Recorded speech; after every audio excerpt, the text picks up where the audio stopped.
Hello and welcome to like another video on my second channel. You know that I'm just recording it for my second channel right now. Totally not live on some twitch.tv/Xisuma thing. God, I'm sick of saying the same old thing over and over again. Now I'm not really. I'm in a funny mood. Oh, ha ha he he. No, not that's sort of funny. A different sort of fun. Wait, night or thunderstorms? It's telling me. Read the chat. X wasn't it just turning to night? What is wrong with me? What a beautiful start to another live stream, eh? God, I'm totally out of it. I've also got a cracked egg on my head. Oh, jeez. I hit record and I remind myself how derpy I am. I have to listen to my own voice. I'm like, oh god. I mean, normally I put up with the idiocy. Alright, but now I've got to listen to the voice too? Jeez, what is this? Why is there loads of stone in my inventory? We're going to be working on the wastelands again. My time has just been so all over the place as of late. So, the last stream, I think we were also working on the wastelands. And I've been very busy, and I've spent my time putting my Easter eggs around other hermit spaces, which was way more fun than I thought it would be. What we're going to do today is not only build up the wastelands, but put down some markers for paths. I was talking to Uhc about connecting his base, but I think he's moved on, so I'm going to remove these blocks. This was an idea. I thought, wouldn't it be cool if we had a path connecting, eh? Welcome to all the peeps tuning in. I'm totally not ignoring you in chat. So welcome everyone. Lots of familiar names that I see. Wonderful to have you all. By the way, we got some new patrons. Going to shout them out. Elizabeth Schneider, Eduardo Saar, Zealotus, Cooper Bryson, and Kanan Moscato. Thank you all for signing up via Patreon. It seems like lots of people are signing up at the moment. I think Let's Play Minecraft Freegever, or T, or whatever it's called. God, I don't even know. Seems to be very popular, so it's awesome to see lots of people signing up over there. Of course, I put an advert out on the channel, so that brought a lot of people over. But yeah, the community seems to be thriving, and I need to like get in there and investigate and find out all the cool things that are going on. All right. If any of my mods listening or any of the players on there want to, you know, shoot me a message and let me know what's been going on, I'd love to hear it. Love to find out. What's the plan for today, X, says Bombi de Boss? To work on the wastelands and to hopefully get a bit of a path system put together, which was something I was going to do a second ago, and then I started placing down the blocks, right, like this. The path will come through here, that's for sure. So I kind of need to just pick out a cool material to use. I don't want to use that calcite. That calcite is so good. Maybe we just use some of this smooth basalt, right? So, I was looking at it earlier. Obviously, we need a path from this spot. Lucaro says, wow, X, you're really in touch with your fan base. I'm so in touch, aren't I? I know exactly what's going on. Jeez. Jeez, I mean, no, I haven't been on holiday. I haven't spent the whole week being busy and commitments and making videos for your entertainment. No! Gah. I've been sitting around twiddling my thumbs going, oh, my fan base. Oh, they think I should hang out with them. What's wrong with them? Jeez, that's what I've been doing. To be completely fair, though, I am not, like, that involved. I used to be in the past. I've talked about this many times. There was a time where I was very active with my community. We used to be on like TeamSpeak every evening and playing on the plot world, and it was great times. But the times there changed. Things changed in my own life. There's a little bit of, you know, sort of with the plot world. It was kind of like been there, done that. Or sounds a bit rude that, but like I moved on from doing redstone stuff all the time, so I had like less of a reason with time to log on to the plot world. I do miss it. I do kind of wish when I was doing some creative stuff that the plot world was there, but my commitment to it just wasn't good enough, and I decided to call it a day. But yeah, you know, like there was, as I was saying, there was a time when I was quite active with my community, and we used to hang out and do stuff together, but the times have changed, and unfortunately I don't have all the time in the world to do all the things I would like to do. So, you know, there's some of this and some of that. So, I think Scar kind of maybe marked out the edge of his area here, and I don't think putting a path through here is going to be too big of a problem. So I don't really want to run it all the way through that space. So we're going to have this path go kind of down here to the entrance of that. And then really all we need is a link between these two. Okay, so that will come around to there somewhere. By the way, if you're noticing it's a bit choppy, we've got all these extra eggs and item frames going on in the area at the moment, so everything's going to be a bit messed up. Let's have a look. Hob81T is here for 5 months, saying, "Hey X, hope Austria was fun. I went skiing there years ago and need to head back." I enjoyed it. As for heading back, like the facilities, the food, the scenery, amazing reasons to go back. Reasons to maybe not go back. I felt like the skiing was just a little bit bland because it was kind of all out in the open. And compared to other places I've been to, they had a little more character in the skiing slopes. Like there was just so much more variety of like the types of route that you could go on, let's say. But that's not really a fair knock against the place. It was pretty awesome. Just kind of a thing. Like a preference of mine, I guess. I sort of want to put a path through here, and I'm noticing that like the current terrain isn't very friendly for that, but we'll adjust it and such. So something like that I think is going to be our general pathway. And there's one more place it needs to connect up, which will be off in this direction. Spooky Doki's here for 49 months, saying don't forget to look at Discord. Thought answered your question. Ah, okay, so on the Patreon server, LPM3, LPMT3, I never know what to say. Also, let's get the plug up. Currently, there is an Easter egg hunt going on. Oh, wonder where you got that idea from, eh? Easter egg hunt sounds like a Jevin thing, you know. Before Jevin, you know, no one had ever done an Easter egg hunt before, ever. Can you believe it? God. Copying Hermitcraft, jeez. No, I'm messing with you. So if you want to have your own Easter egg hunt, LPM3 is where it's happening. T for within the community and LPM3 for outside. We were first as 4Gil. And it's actually true. You could have like come up with that idea before Jevin implemented it over here. But you know how the internet works, right? The loudest voice wins. So mine's louder than yours. Take that. Jeez, no. I'm in a strange mood. I've said that several times. I'm in a strange mood just because I've just been a bit overwhelmed, I think. I've had so much on since I got back from my holiday. So I've gone from like rest to like doing all this different stuff, and everything's been on like a different day than normal. Like today is a Saturday and it almost feels like a Monday. Everything's just feeling awkward and weird. That's the only way I can describe it.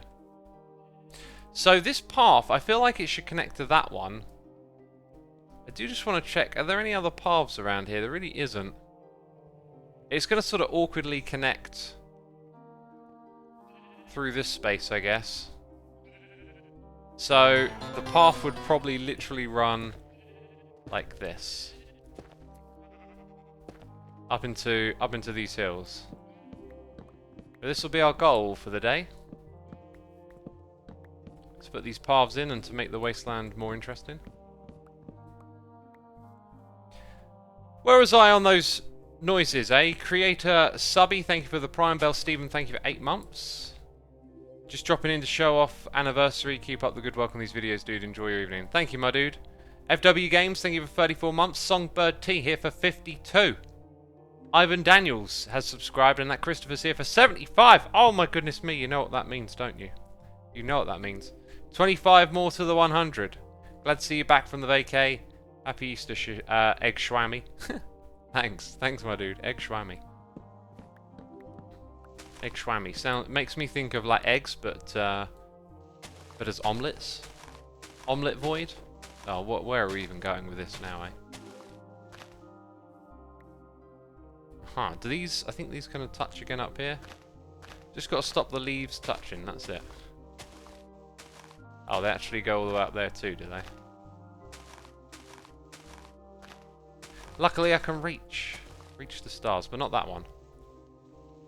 Okay, now should be all disconnected. And we'll get rid of this tree here too. X, you didn't read all of 4's message. Actually, I did. I did read all of it. But there are multiple ones. Actually, that being said, I not only... Oh god, no, I did miss... Oh god, I think I'm so clever sometimes, don't I? I think I missed a sarcastic fantastic. I get it all wrong. There's also a UHC going down for all the supporters. And that is happening today as well. If you are a supporter and you weren't aware that there's a UHC event taking place, then probably best to hop over to the Discord and find out what's going on. Because obviously I don't know anything. They even tell me there's a UHC going on and I'm like, oh, I know everything. God. I hit go live and I just sound like an idiot. That's what the streaming's all about, I guess. Sounding like an idiot for your amusement. Where's my ender chest? I need that. X using netherite on an egg skin makes him a thick skin egg. A thick-skinned egg, possibly? Here it is. We need, obviously, to get rid of some of this stone right now. Jack Sparrow says, I'd love to be as good a builder as he is. Dang. Dang, you gotta work on it, my dude. Can't get good at something by wishing. Gotta put in that time and effort. That's how it's done. You know, that build, that was blood, sweat and tears. Actually, what was weird about that one is it kind of just fell together, like... That being said, it fell together, like, pretty well, but that was actually after, like, trying lots of other different things. So, my old adage of, like, keep trying, like the failure is succeeding. You know, because when you fail, you cross one way of failing off your list. Right? With that build, I think I failed in a few other attempts, and then eventually just found something that worked. It's probably the better way to look at it. If I look at it individually, then yeah, it kind of seems like it just plopped out of nowhere, but I actually spent a lot of time working on stuff to make that happen. A little bit of this here and there can be the other stuff too. It's kind of weird. I should probably like work from the lowest point up, and then it might just pan out a little better. As you can see, though, we got some pathage space that needs reserving. What was that noise? It's Smartin1018 here for 71 months. Not gonna lie, I'm really missing sailing clouds at night this season. Any reason why you removed it?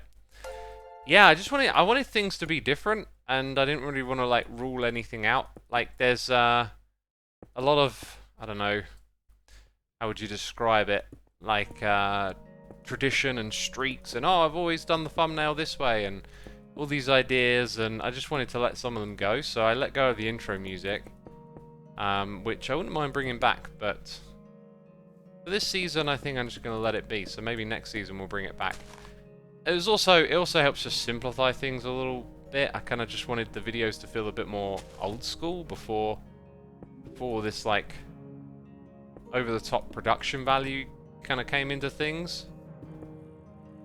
And so it was another way for me to just sort of somehow achieve that, I guess.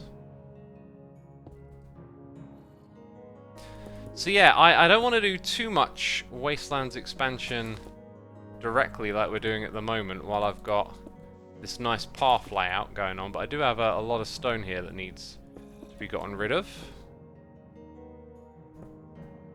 And I'm probably going to fill in all of this, like, right up into those nooks and crannies up here. I do have a shovel. Again, got an inventory problem over here that needs solving. Smiley says, no judgment at all. Any reason is a good reason. Yeah, if there's thought and reasoning behind it, then that's what counts, really, isn't it? And there was a bit of thought and reasoning behind it. Chicken Pig, thank you for your Prime subscription. Greatly appreciated. Also, the Danish dude is here for 3 months. Thank you so much. How are you transitioning to the non-wasteland, says Riggs Diggs. That's a good question. We've already done a little bit of that in one spot, and in other places, where we border with other hermits, it's like maybe they might take the lead or I will. We'll sort of figure it out eventually. But as for this area, I am starting to feel, I think I've said it already, like I'm starting to feel like maybe it's time to move on. I was kind of hoping that there would be like more hermit activity and whatnot going on in this area for a while, but it feels like some of the hermits are starting to move out, and you know, what do I want to do? And the wastelands like idea is really like slowing me down. I've forgotten how tedious doing something like this can be.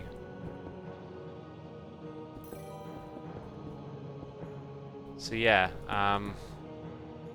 that's been a bit of a grind. Let's get some more of these over here.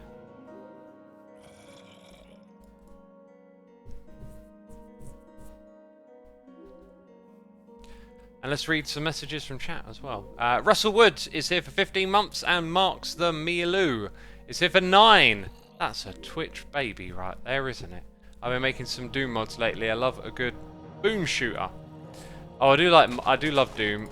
The modded Doom thing, I love playing some of those mods back in the day. The game's so fun. Just do you want X? It'll still more than likely turn out good, says M. Skywalker. Thank you for your confidence, man. Yeah, I mean, I guess, like, I would love to be casual about the things I do, but I think I am just a bit of a, like, workaholic sort of type, you know? So I look at these things as being, I guess, held to a standard. But you know, I'm definitely in a way better place than I have been in the past at various times with content creation. It's just been, I've just been a bit disorientated, as I said. I came back from this vacation and then I just had like a week of sort of upside downness, I guess, back to frontness. And yeah, still just trying to find the groove. Artemitis says, I recently got a 4K monitor, now X's streams look even better. I mean, I stream in 1080p, but I got a telly with a Chromecast, and I noticed that I got 2 Chromecasts, actually. The one that's plugged in is like an Ultra or something, and the image quality on it is way better than the regular Chromecast. And I noticed it immediately. I was like, oh, that's interesting. So I looked it up, and it's like, well, one of them does 4K. I think what it probably comes down to is like internet video compression. Like, you're streaming a lot of stuff. You're streaming it in 4K, but like it's not pure 4K. It's compressed 4K. So if you've got a 4K telly, perhaps you're actually just like, how does this work actually? Because if you're getting a 1080p stream, why would the image look better just because it's 4K? Maybe upscaling or something like that works a little bit. I don't know what it is, but I observed it myself just the other day with the Chromecast. Chromecast is a lot easier for me to use than my other remotes, says Stupid Shadow. Yeah, it's very straightforward, isn't it? You know, you just, once it's set up, it works. It's a very cool device. I got a second one to go with my laptop for like going abroad and stuff, because to watch telly while we were abroad, I had what I thought was a HDMI cable. It turns out it wasn't, and so we couldn't use the telly there. And I always just thought having a Chromecast to plug in is just like probably the easiest way to do things. So I decided to get one, and then, you know, next time I'm abroad, there it is in my laptop bag, and if I need it, I can use it. Could also just be down to better contrast ratio, more pixels, more constant depth, says Disturbed Puppy. Yeah, it could also be quality of product. You know, you buy a 4K telly, it might be a better, you know, product than some cheaper alternative. The same way you could possibly buy a 1080 that looks better than a 4K, right? If it's a cheap, not that good 4K. But I'm no expert on any of this stuff. Do you think free monitors is worth it, says Blue Wave? As someone who used dual monitors for the longest time and has now got free, I do feel like free is overkill. When I had 2, it felt like I was utilizing both a lot, and that the real estate was, you know, being divvied up, and it was helped with productivity. And then when I went to 3, it didn't really feel like that. It just sort of felt like there's almost too much space, which might sound weird, but it kind of feels like, you know, you'll have the thing that you're focusing on one screen, and then you'll have the other relevant thing to you on the other. And if you've got more than that, you're probably being distracted by something you don't really need. But that's just for my use case. So I would say going to triple probably, unless that you really need the real estate, you might just be good with 2. Impulse uses 4, I think, says Danny Furquy. I don't know what Impulse's setup is. I mean, if you want 4, you can get 4. Another thing to mention is that, like, I've got 3 equal-sized monitors, and if I could, I mean, I could, you know, go and buy more monitors, but I like to make things last. I don't like to just throw money at stuff. I think what I've learned is when I got another monitor to make it 3, I should have probably got like a much bigger one in the middle, and then have 2 smaller ones on the side, and maybe have them vertical. But yeah, like if Impulse has got 4 screens, he might have, you know, like 1 main one and 3 smaller ones. I don't know how the setup is, but like they don't have to be symmetrical, right? So there's a variety of different ways you can do this stuff in.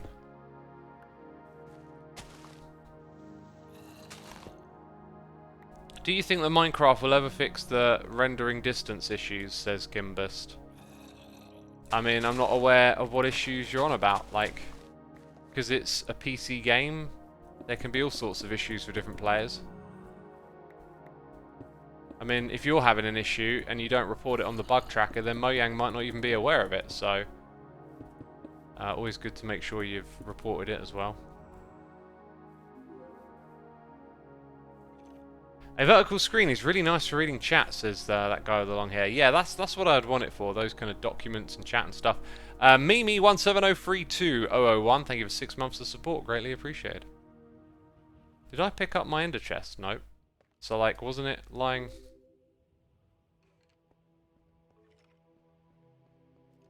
Where's my ender chest?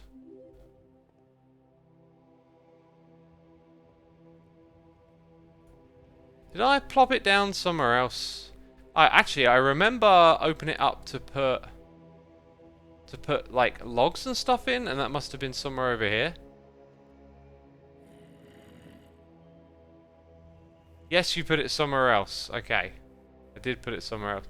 And also the ender chest emits light, and there it is down here. Totally lost track of that.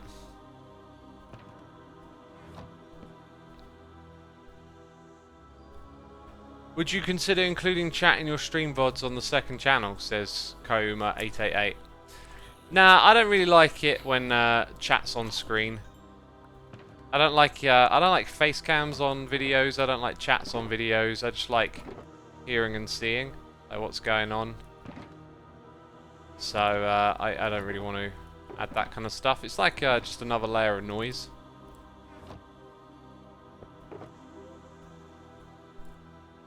Don't you like us, says Shah? Oh, dang it, you've sussed me out. I secretly hate you all. Oh, how dare you. Oh, why are they tuning into my live stream? God, these people. I don't want them here. God, if only there was some sort of way that I could just not go live.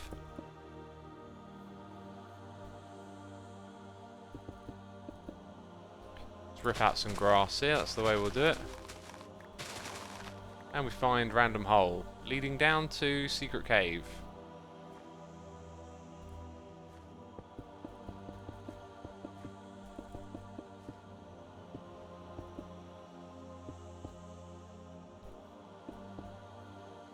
I feel like chat on screen makes sense when a part of the content is interacting with the chat, says Sushmi Hidavi, whose name I can't say, and I probably just completely butchered. I mean, that's like your call to make. For me, it doesn't suit. I don't really like watching streams that way. I wouldn't want mine to be that way, so it's just a matter of opinion, really.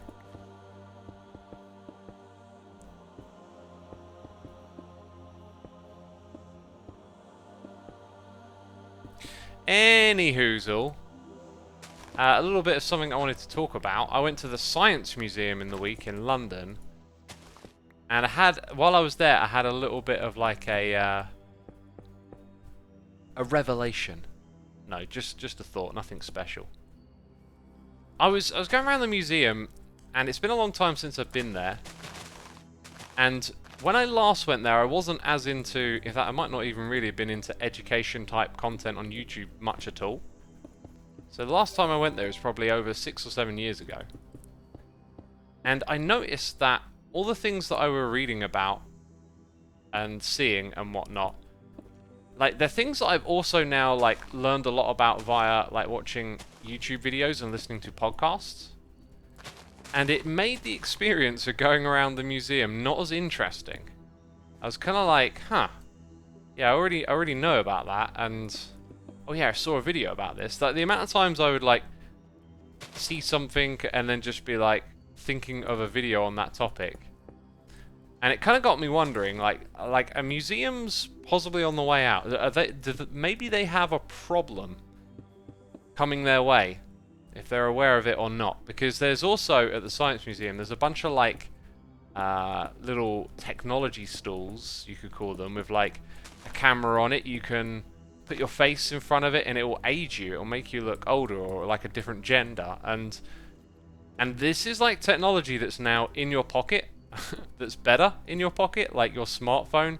You can download an app, you can do a face transformation thing, and it just makes this little cubicle thing just seems so, like, off the beat, you know? It's like everyone's walking around with the ability to do that better in their pocket now. Bear says museums have gift shops. Right, but in order for them to sell things, you need to get people in the museum. I don't think museums are going anywhere. I'm not, like, making some grand point, like, I've realised that museums are on the way out or anything like that. I'm just sort of saying they might have a problem here. Like, it might not be today, it might not be tomorrow, but technology in your pocket is...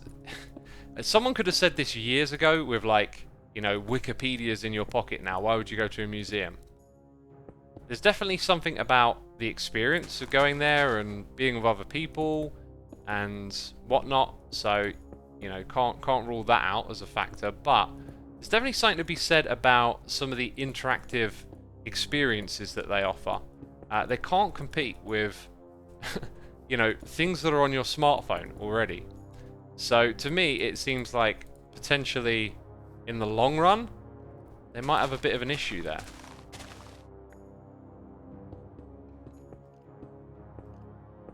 NFT museums, says It's Cow. I don't see how that would work. I mean, a museum is a physical place that you go to, right? That's the point of it. Not everyone has that experience. Sometimes it makes one love learning more if they can see it IRL, says Starscard. Great point. That is why I like a discussion. So I guess for me, maybe I was a little too fixated on that. When I go around art galleries, I absolutely love it, and it feels a bit, like, special, the atmosphere. I could look at all those same paintings online, yet going to an art gallery, proper interesting. Going to the museum, having learned about a lot of those topics through videos and stuff now, definitely felt a bit different. So I don't know what that is. I'll have to think about it a bit more. But yeah, definitely something to be said about the actual experience, you know. Like seeing the physical objects and whatnot.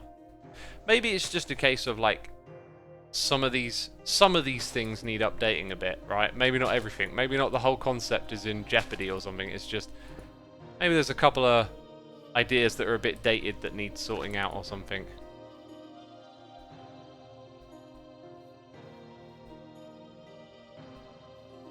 Okay, so over on this side, I kind of got pretty far in sort of... I think this is going to be the edge of the wastelands right here. In fact, what I should probably avoid doing is having, like, a uniform height for where it ends. So, like, getting some bits higher than others, not a bad idea.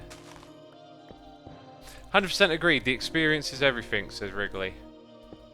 Yeah, so very good point. The IRL experience is something difficult to compete with. But again, let's push back on that a little bit. So like with augmented reality and virtual reality experiences, it's like the graphics, the general aesthetic and quality of a product that can be delivered to a computer or a PlayStation with that technology available seems to be like way better than what I was seeing over at the Science Museum. Like some of this stuff hadn't changed in like over 10 years, it would seem.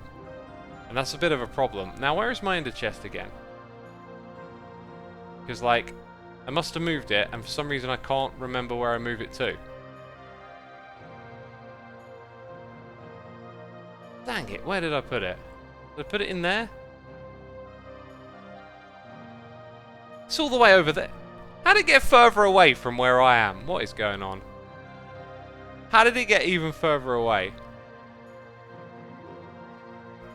That actually feels like some sort... Is someone else online? That feels like a joke to me.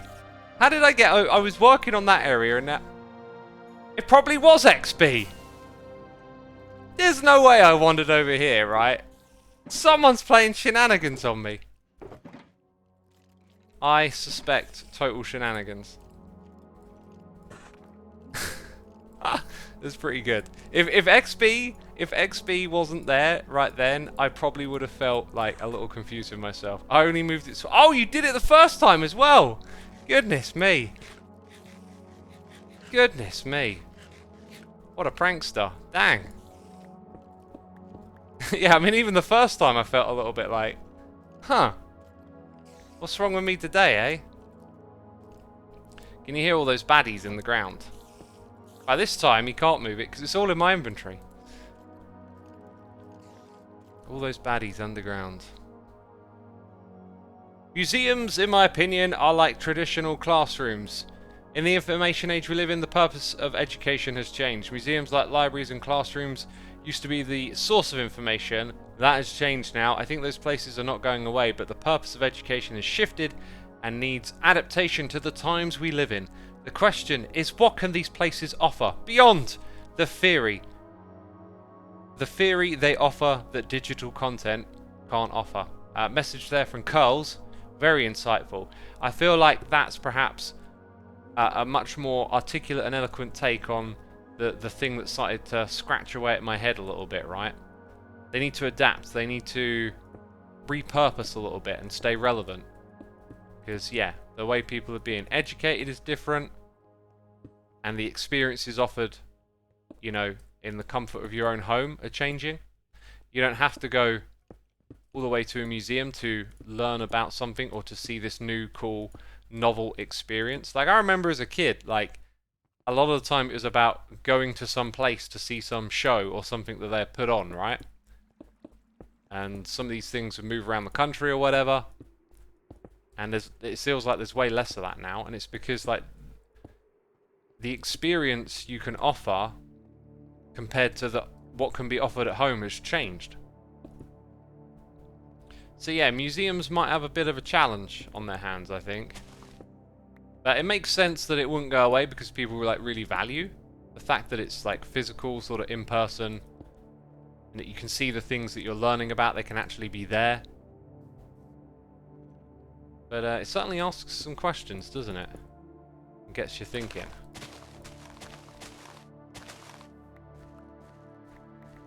Xisuma, do you use sodium? I do use sodium. If you're wondering about the lag spikes, it's because we've got tons of Easter eggs in the area at the moment. Museums for me are less about how I experience it and more about what I find there has experienced and been through for itself, says Vazarat me. What else have we got here? So I'm actually studying this for my master's degree, and museums are well aware of the accessibility of information thanks to the internet and want to engage that, but they also want to remain user-friendly and available to people who may not have the resources we have all here seem to have, like reliable internet, says Jan Avocados. Great, yeah, great point. Not everyone does have access to those experiences. That's a good point. But like, how to compete? you know, the first sort of thing that springs into my mind is to build like better or similar experiences. But if you think about the resources something like Sony has compared to a museum, very difficult thing to compete with. So like appealing then to a demographic that, you know, still values these things is a smart way to look at it. And when I went there, it was packed as well. There was no shortage of people, that was for sure. And one of the things that they had, by the way, was they had like a gaming convention thing going on. Now, I thought at first, oh, I love this. You know, this is going to be... This is actually what sparked like the whole thing off in my head, I think. Oh, this is going to be great, you know, like retro gaming and the history of gaming, super interesting to me. And then when I got to the convention thing, it turned out to just be a whole bunch of consoles in a hall that you could sit down and play on, right? Now, 10 years ago, that would have been pretty fantastic. In this day and age, if you want to play some old retro game, you can go to Internet Archive and play like every retro DOS game through your web browser. You know, you can download emulators, and there's so much more accessibility. Many old games have sort of been repackaged for modern consoles, so the accessibility to that nostalgia has gone up massively. There's also, like, it seems to be an abundance of online content reliving old games. You can find documentaries made by fans about games from your childhood and deep dives, and like, so if you're really into Roller Coaster Tycoon like I am, I'm watching videos by this guy called Marcel Voss. I'm loving it. Just I don't even play it, but it's like a nostalgia childhood thing. Just there it is, Roller Coaster Tycoon, and learning about some weird quirky facts about the game. Like, whatever you're into, the niche is there online.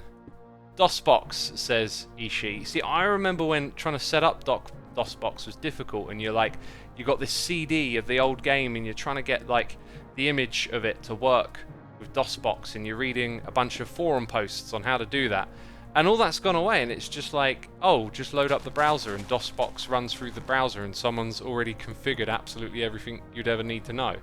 It's so much more accessible, and that accessibility is what's interesting. So when I went in to this thing and saw it was just a bunch of games, I was like, this is kind of great that the consoles are there, you can physically play them, but I mean, for me, I didn't find much value in the fact that I was playing the original console. I was more interested in the experience. So if you're interested in the original console, that's obviously great and valuable, but pretty much straight away it got me thinking, okay, like this is I was immediately aware of like all the documentaries I'd watched about old school games and stuff. And so like you see GoldenEye and it's like, yeah, I remember watching like an hour long deep dive on the development history of that game, and someone else made a video of like all the different levels and secrets. You know what I mean? Like, it's just the abundance of information immediately had me like seeing the whole thing differently. But maybe I just had like a bad mindset for it. Maybe I should have like soaked it in a little bit more. I don't know. I did end up actually really enjoying the whole thing. It was just my initial reaction was kind of a bit like, oh, this is what this is. If I'd have known beforehand, I might have not have gone for it. But it was pretty cool. And like, there wasn't really a game that hit me where I was like, oh my god, that game, because I've done all of that in my years on the internet. I've like unearthed every nostalgic childhood game and learned all the things there is to learn about them. The one game that I had a bit too much fun playing was probably Tony Hawk's, and that was something we got to play the remaster of again recently, like talking about the accessibility to nostalgia. Like, we actually did that here together on YouTube, did some live streaming with Tony Hawk's, and that was a cool experience. Curl says, the two biggest museums, Natural History and Art History Museum in Vienna, have teamed up with Microsoft and Education Edition. They have replicated both museums and the square between them in Minecraft to prep the students for the experience for actually going there. They included dungeons, riddles, and history lessons. After the class can go to the real museums and see the art for real. This could be one way to spark interest and curiosity for museums and their contents. Yeah, that's a really cool idea as well. So, paralleling the competing experience with the museum experience to make it enticing. There's always going to be value to doing stuff IRL, isn't there? And that's a great way to perhaps bring those things together. Lolly, TR, thank you ever so much for the Prime subscription. I appreciate it. I can never get Tony Hawk's 2 to work on Windows 10, says Gago. Well, now you can get the remaster, and also a bit of a tip. Like, what I found was a great way to get nostalgia games to work was not to try and get them to be functional on this operating system, but to run a virtual machine and then just play them on the native system. DOSBox is a great way to play, you know, like DOS games, because that's like a virtual machine, but it sort of runs as its own application. So, like, you're probably going to have to download an illegal copy or whatever, or maybe you've got like an old Windows XP CD lying around, but a lot of old games tend to work on Windows XP, so that can be a good starting point. Anyway, I think what we need to do now is work on the design for these paths, and part of me wants to make them the quick and easy way with the path block. Part of me wants to maybe find a palette or something interesting. In fact, the palette that I really liked is not around here. It has been done. It's over in this direction. We'll go have a look. There is retro Arc to emulate many non-PC games, says Skyfighter. Is that Arc for archive? Because yeah, there's a lot of like maintenance projects of like being able to still access old computer programs and games and whatnot. Okay, so I think the path design I really liked. Using cobble might be an interesting thing amongst the stone. It was this over here, the granite and the coarse dirt. The dripstone's kind of nice. I think I might go for like cobble and andesite. Because this would be very contrast heavy, and I kind of feel like the wastelands would probably... Ooh. Oh, that's the thing that Scar built for Tango, isn't it? I feel like the wastelands would not have something so contrasty in it. So yeah, here's another block. So like tough, and we're already using tough and andesite in that area. Mixed dead coral in with a cobblestone too. Yeah, I don't have dead coral yet. Well, it's early game. Like, I've deliberately played this season slow, and when you do that, it's kind of quite tricky to also play like big scale. There's all these blocks that can be used to great effect, and you don't have access to all of them. So I got no access to corals. And yeah. Hello, do you have any streaming tips, says Lolly TR? Yep. Like, unless you got a specific question, my tip is always going to be, don't think, start doing. Just start streaming. Everyone starts from zero. Well, unless you got like a YouTube channel to promote it, but like, you know, just start and start learning. Then, you know, once you know what you're doing, you'll have better questions to ask streamers at a point in the future.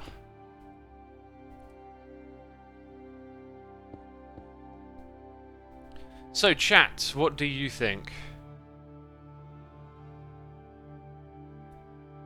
Have you ever considered doing a video on Minecraft VR? Technoblade says that it was a great workout.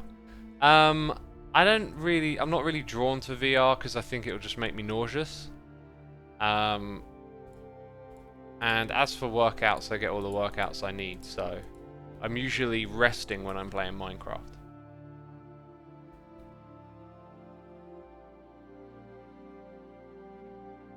It feels like something is missing, says Bear. With the path we might build? Maybe we could just go for the dirt. I don't know.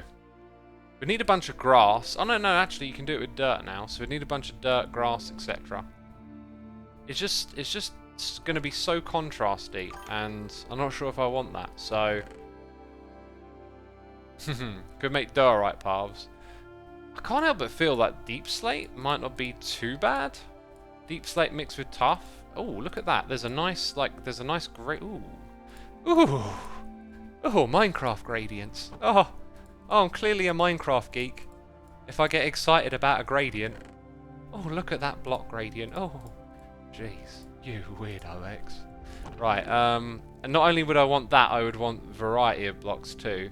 Yeah, I think we'll just roll with that because it looks kind of cool, and I feel spontaneity. Oh, look, we could even use basalt. Oh, now I'm just going off the rails with it, aren't I?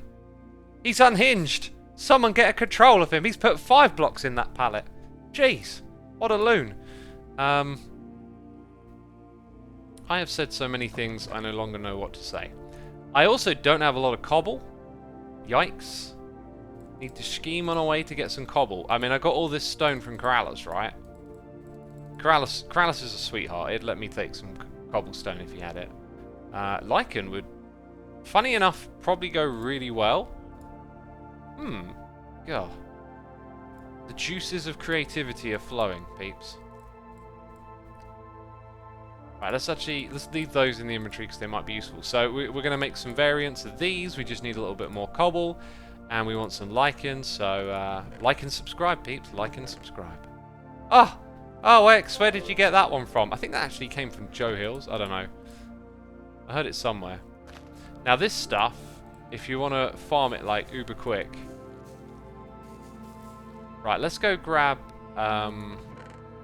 some shears. Shears, everyone, shears. Betty Baghdaddy, thank you for 48 months. Also, Cool Cohen 1 is here for 2 months saying, what are your plans for the Megabase? Who are these people talking about Megabases again? Don't you know that I'm building a gazillion base? God, what decade are you living in? You still living in the 10s? It's 2022. Megabases are out. They're old. Okay, that joke has just been... That's just a dead horse that's been beaten for too long right there. God, can't remember what it's doing. Ingots. Wait, why have I got, like, no iron ingots here? Huh. I wonder how I ended up with, like, 0 iron ingots. Like it says, I'm here for 5 minutes and there's a solid 4 minutes of Xisuma being silly. So what you're saying is that 80% of the time I'm silly. Thanks, great. As for my plans for the Megabase, I really kind of want to, actually really want to get, like, started on it. And I've just got, like, these big looming projects that I've, you know, set myself up for, like, they just need finishing. I've spent so much time in creative mode sussing things out. It's a big disparity about playing survival Minecraft that I'm not really too keen on. What's that about Pearl's shear shop, says Kazadamon. Oh yeah, Pearl put a message in chat. Hey X, I know just the pair of shears for you, like and shear. Wait, like and subscribe is the lichen, and like and share for serious business. Awesome. Well, unfortunately, I have an unending supply of iron, which is pretty much the big problem with any shop, is that everything is made out of infinite farms these days. Right, so can I, like, see if I break that, you see you can get like 2 on 1. You can't really like aim at one and click at the other. There's no like quick cheese way to oops, I'm not even using the shears, am I? Let's do this. Oh, it's efficiency 5 and insta break. Oh! Oh, now I understand the error of my ways. The error of my ways. Wait, what am I doing? That makes no sense. I have to bone. I put one down and God, I'm just not very good at this, am I? Yeah, obviously what you would do is you make a little contraption with like dispensers, doing the bone meal, and then you just shear the glow lichen. Yeah, that is actually a little farm I wanted to build soon, so we'll take note of. Let me write that down. The Pearl has a shop.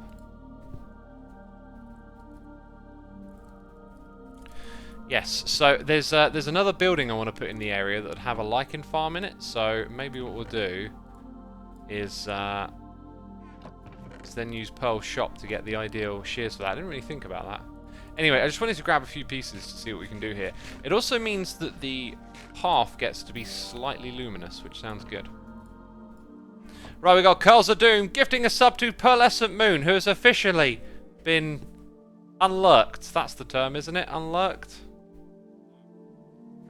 Please play the disc, X, says Mr. Skywalker. I'm not going to play the disc on stream. There's some issues with the volume level of it I need to figure out. I had some fantastic ideas for me and Kralis to do like a record shop thing, but I'm going to keep that all under wrap because one of my problems is ideas, and then I create this big list of things to do, and then it becomes overwhelming. And there's a creeper right near where I wanted to stop. Building the path. Oh, what a shot. What a champ. See you later. Xisuma, do this sour, please. Sour, please? French toast, Belgian waffles, English muffins, Canadian bacon, and eggs Benedict, says DJ Salazar. Okay, that's a bunch of food that you just listed.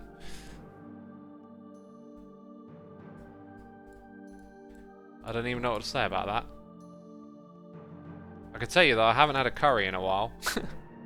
I'm not my usual self. Alright, so that one stays as is. So does the regular deep slate. We took cobbled out of the palette, actually. So tough stays like that. So really, the only ones that can have a bit more shapeage, that's a official term before you go critiquing, are these ones. And that probably aids the simplicity of everything we're trying to do. So I do need to go get a little bit more cobble. I'm going to go raid Kralis for that.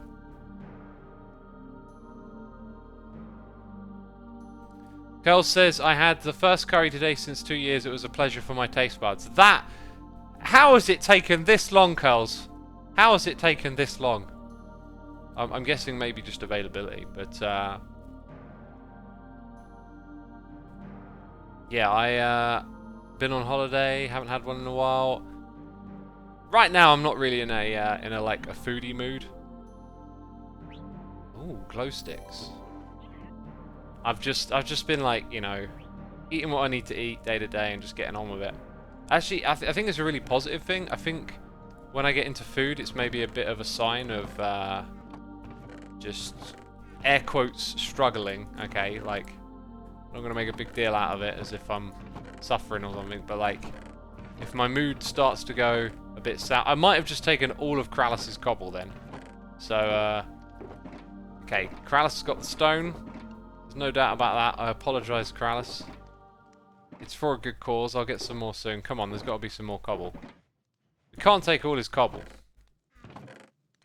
Never take a man's cobble. There you go. There you go. Kralis is good. We can borrow a little bit more.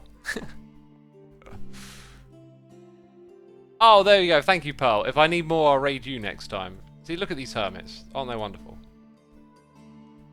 Wonderful community we got here. So, yeah, when it comes to food, right, I was reading another article about bulimia, anorexia, when it is related to calorie counting, because we've got the calorie counting thing going on in the UK on menus. And, when I read these articles and stuff, I really try and, understand a different perspective, because my kind of default position is calorie counting good. And the better position is probably... calorie counting can be good. There's context. There's what do you know about it? How are you using it? Etc. Etc.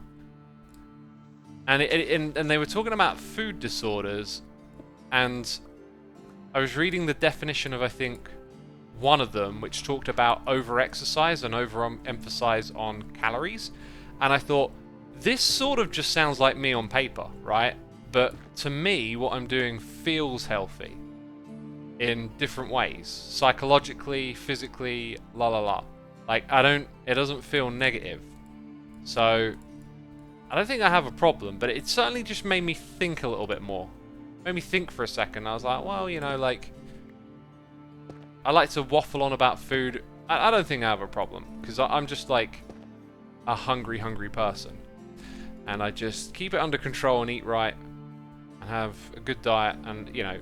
But it did just make me think a little bit about how I kind of like kept watching movies and like having a huge curry to like zone out for a bit, and maybe that's not like the best or healthiest behavior. Now why could that be?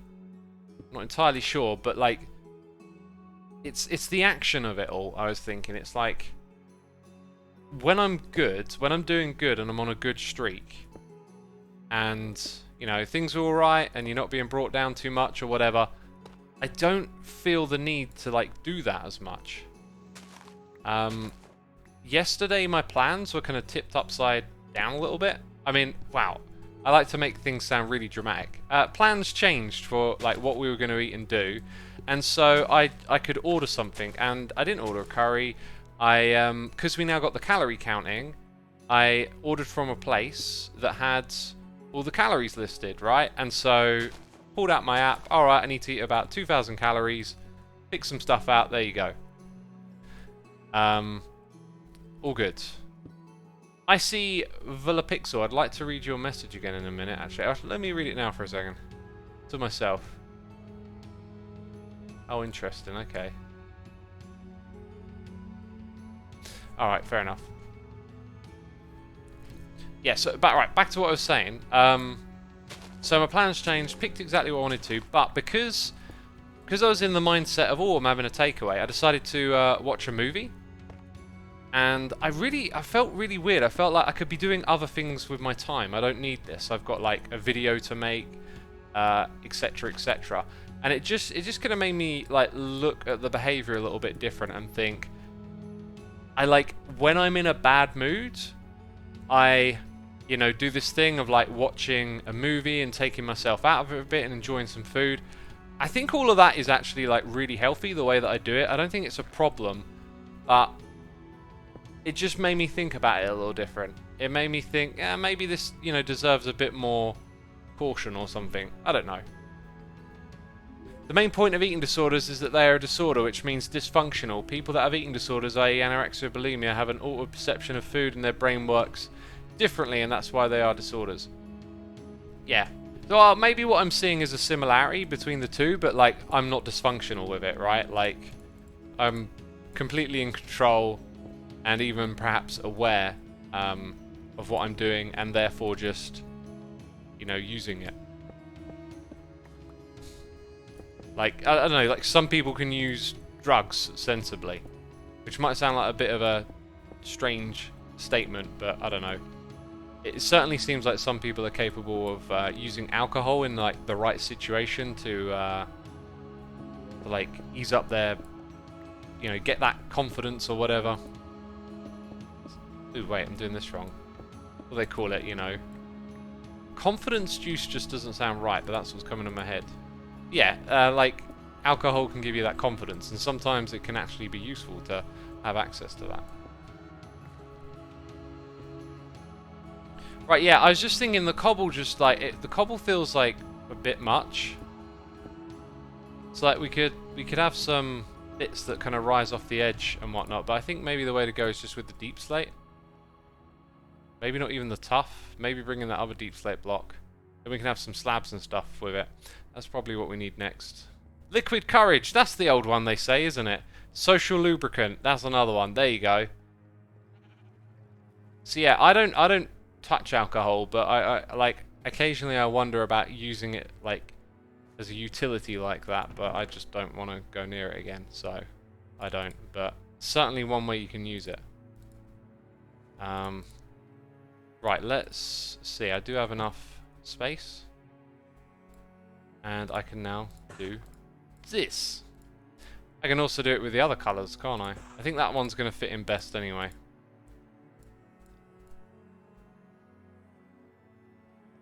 Social what, says somebody? Social lubricant. A glass of wine in the evening on a weekend once in a while helps me relax a bit. Happens like twice a year, says Carls. Yeah, I've read a bunch of things about like having a glass of wine is good for your heart, and I'm just like, I'm not sure I want excuses to start drinking. So it's one of those things I occasionally think about, but I don't think I'll ever actually follow up on. Right,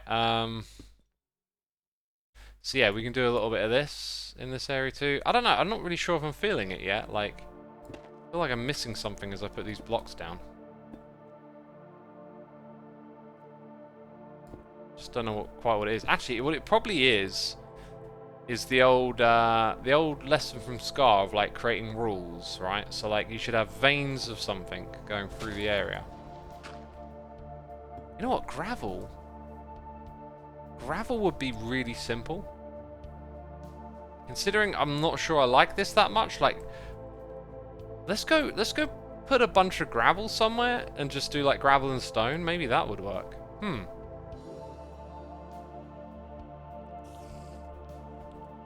Little Pappy says, my goal is to never touch alcohol in my life. I mean, I would say good for you, but like, I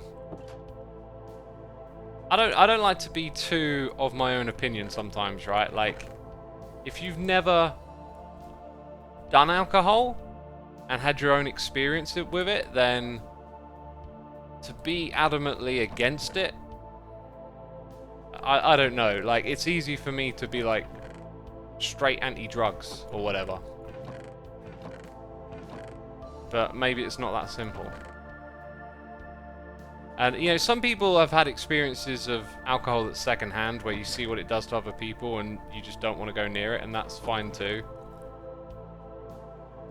You know, for the most part, I'm going to say, like, good for you. I think I had a bunch of gravel, maybe in one of these. I thought I had loads of it lying around somewhere. We definitely tore up a load of gravel when we were working on the area near. It's like, where did all that gravel go? Where did all that gravel go?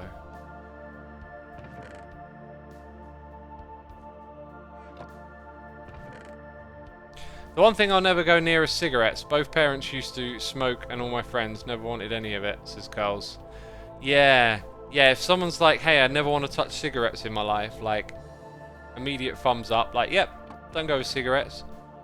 Like, we know how deadly cigarettes are. I heard one person describe, like, cigarettes as, like, what's the object that's killed the most people in human history? Cigarettes.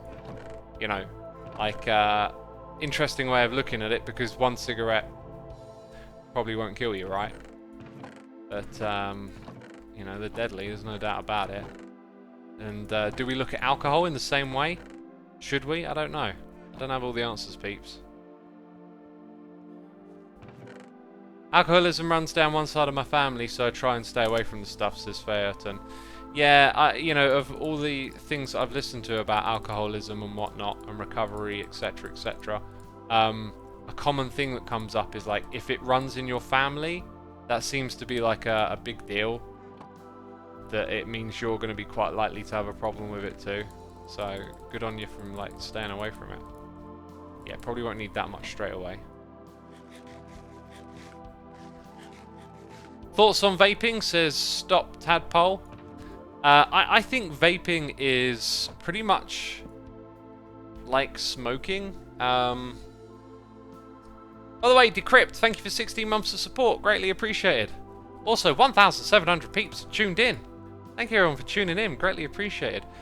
You know, I haven't gone too deep into this, but over the years I've noticed that there isn't as much research on vaping, oh my goodness me, as the vaping community might want you to think there is. So I've seen some, like, very pro-vaping stances, and then, like, a lot of the so-called information about it or whatever is, you know, the research on long-term effects of vaping are not really that well known. Even, like, some shorter-term studies are not as abundant as there are with smoking. So, as an alternative to smoking, if it's something you can use to help you quit, where other stuff doesn't, that's terrific. But if you're just going to vape instead of smoking, you're really doing something that we don't know what the long-term health consequences of it are, right? And every now and then I see these little horror stories about some new study on vaping that finds out that it's worse than this thing or worse than that thing, and, you know, I don't really do the deep dive on it. But it's certainly being studied more now, and, like, what they're finding are all the negative things about it, right? So, you know, if you can use it as a tool to get away from smoking, awesome. But it's yeah, it's like as an alternative lifestyle, you know, you're just ingesting something into your lungs.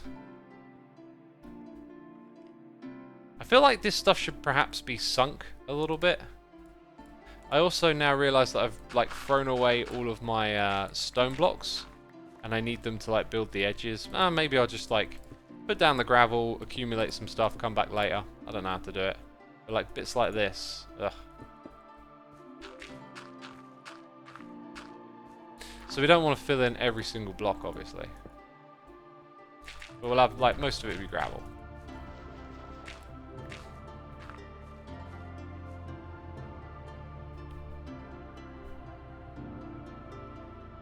I will never drink because I've seen the effects of it. My father had his leg amputated and almost died of liver failure. Luckily he survived, but I'm scared.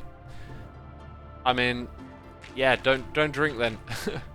Like I said before, you know, like I know where I stand with it. I don't think it's worth it, but yeah, seeing that kind of stuff firsthand, that must have been difficult.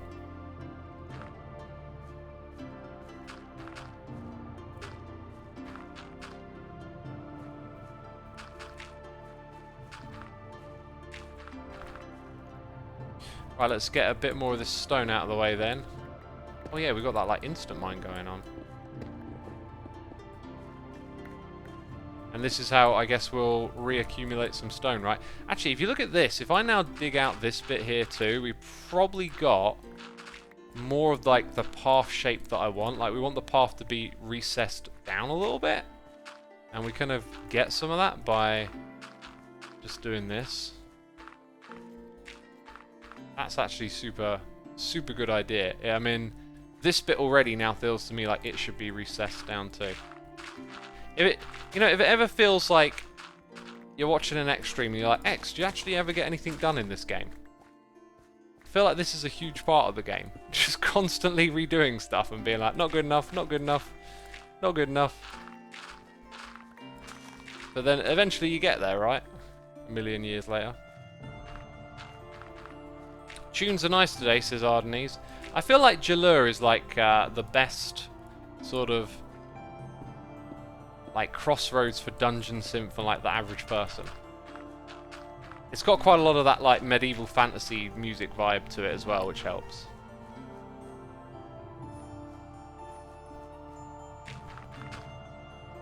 Oh yeah, and then I guess on the hotbar I'm also going to want like slabs and stairs. I agree about how young people can allow smokers to quit, but many of the people who vape are usually young people who have never really smoked, sadly. Yeah, there's that too. There's a large demographic of young people who just went straight to vaping. And, you know, if it turns out to not be as harmful as smoking, that's, I guess, a positive, but, you know, really you just don't want people ingesting unnatural things into their body.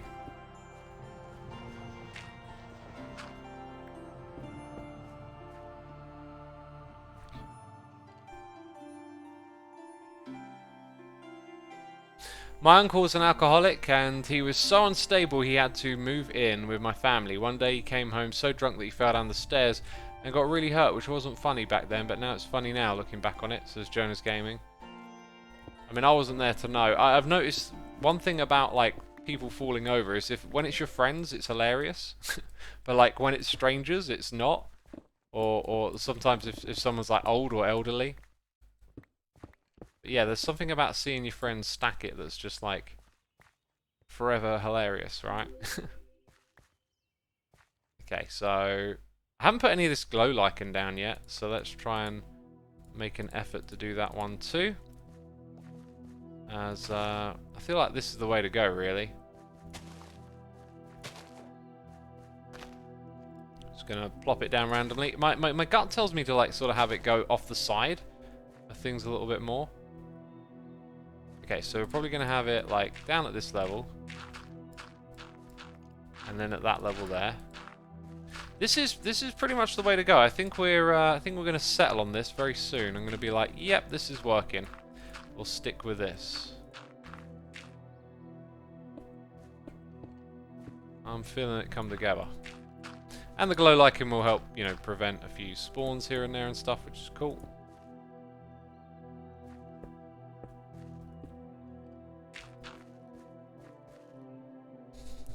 I see Volapixie says another good example is pot. My husband is a Thisian?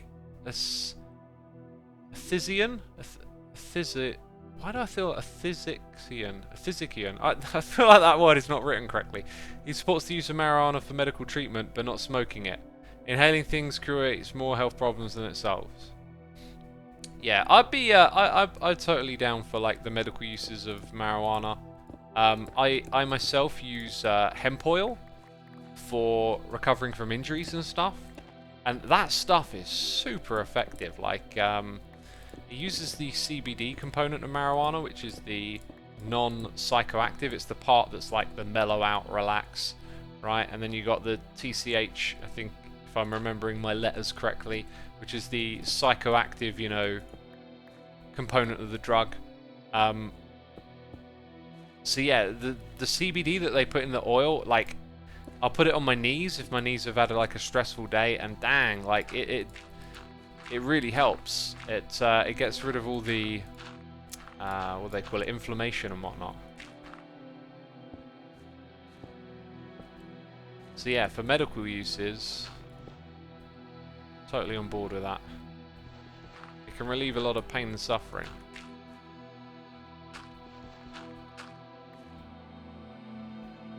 Hemp oil is super good. Also, the THC products are good for people with shakings like Parkinson's. Yeah, I guess I'm kind of assuming a little bit that that doesn't have medical uses either, I guess. Whereas it could do. Let's see. I've got like some stone with me. These were for other projects initially. So I'll borrow some of that stone, maybe not a crazy amount. Right, XB better not be coming back over here messing with my stuff again. Don't want none of that. Leave them here. Hashtag leave them here. I feel like this is really going to work, actually, and it might be might do several passes on it over time, like come back and put in some kind of craggly cobblestone. Hey, did Scar log in?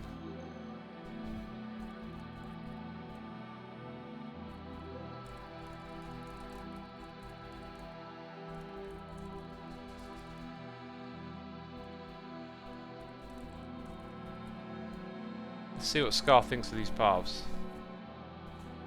I should also now stand up. Girls, I apologise for my curry sarkiness, but I was being entirely sarky. Of course, if you haven't had curry for 2 years, there could be a plethora of reasons. I had someone comment on my video today saying like, I can't remember exactly what they said, but sort of they were in shock that I hadn't been skiing in 2 years. Like, why haven't you been skiing in 2 years, man? I was thinking, well, there's a pandemic, you know, all that lack of travel, all those lockdowns. Maybe that's why I haven't been skiing. God. Yeah. Addicted to curry, totally normal, says Aluran. Yeah, maybe I'm not addicted to curry. Maybe what I've realised recently is just that I have been sort of using food as a coping mechanism. I think I've even said it before. It just felt like a bit different recently, where I've been on like a bit of a good streak. I'll tell you what's been helping me with the good streak is just not paying attention to the news. I took Reddit off of my homepage, and I barely tuned in to read a news article in like the past couple of weeks, and my mental health is feeling so much better because of it. So much better.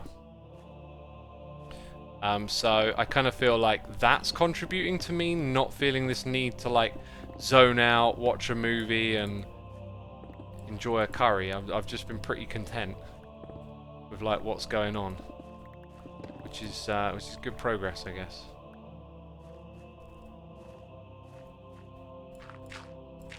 Oh no, I've got to sleep in a bed again, have I?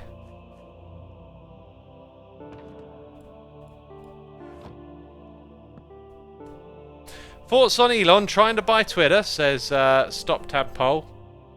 Yeah, my thoughts are what you might expect.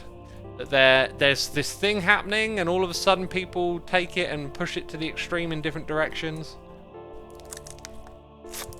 Just K's at 69, thank you for the prime. Sumin Sus, thank you for 21 months, saying hello, my Twitch has stopped notifying me of the streams lately. Hope you're well. Thoughts on the addition to the LPT spawn sign going up? I added the DS, it's a joke. I saw that. Is it like DS as in Nintendo DS? I love the LPMT sign at spawn, it looks super cool. As for the pranks are awesome, they're fun. But like, I don't know, eventually it'll go back to normal, right? I imagine.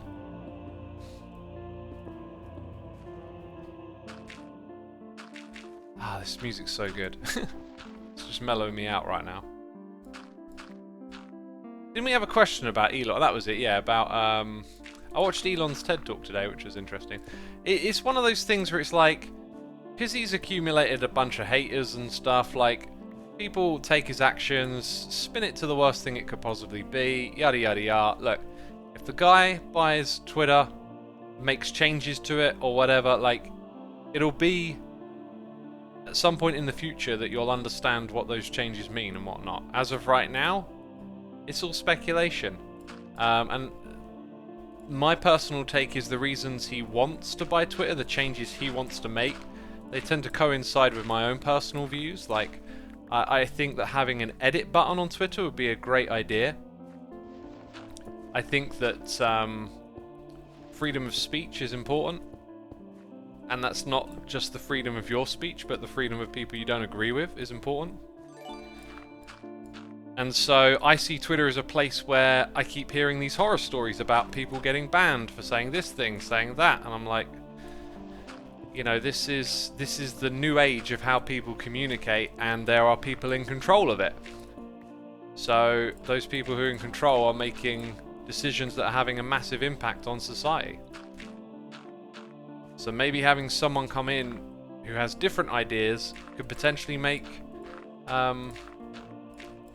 changes for the better, right?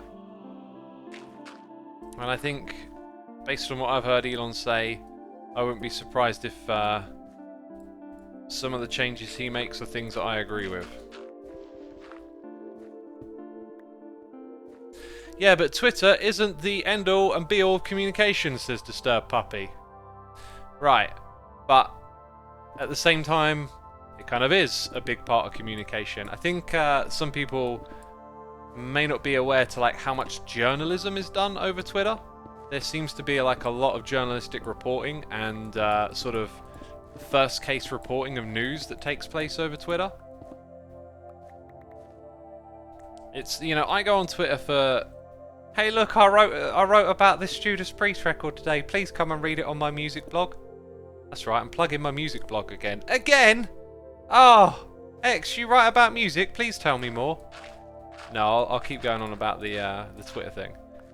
But like, there's a lot of people that spread information and do research and communicate ideas over Twitter. There's a lot of like fabric of society stuff taking place on this platform. If you're not personally involved in it, like I'm not really that involved in it, you know, it's harder to see, but it's there. So you know, there's a conversation, I guess, to be had around how speech is policed and whatnot on that platform, and Twitter's track record has become rather unfavourable of how they handle free speech issues and whatnot. So I think the changes could be really welcome. Skyfighter says, many people hate Elon, many love him, but I just get a bit worried when a single entity gets hold of too much, because even if there is the best intentions now, we don't know how it will be in the future. Their ideas might change, and it's a bit worrisome to me. Yeah, he's trying to take it over in a way where he doesn't have that level of control. Which is, you know, like, clearly he's aware of, like, the problems here. The other thing is, like, you know, like, when we're arguing and trying to figure things out, we're always trying to use, like, logic to our defense, right?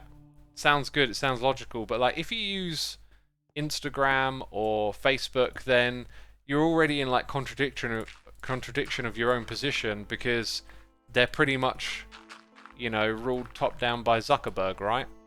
So I don't know if you're using it, and I'm not calling you a hypocrite or being mean or anything like that.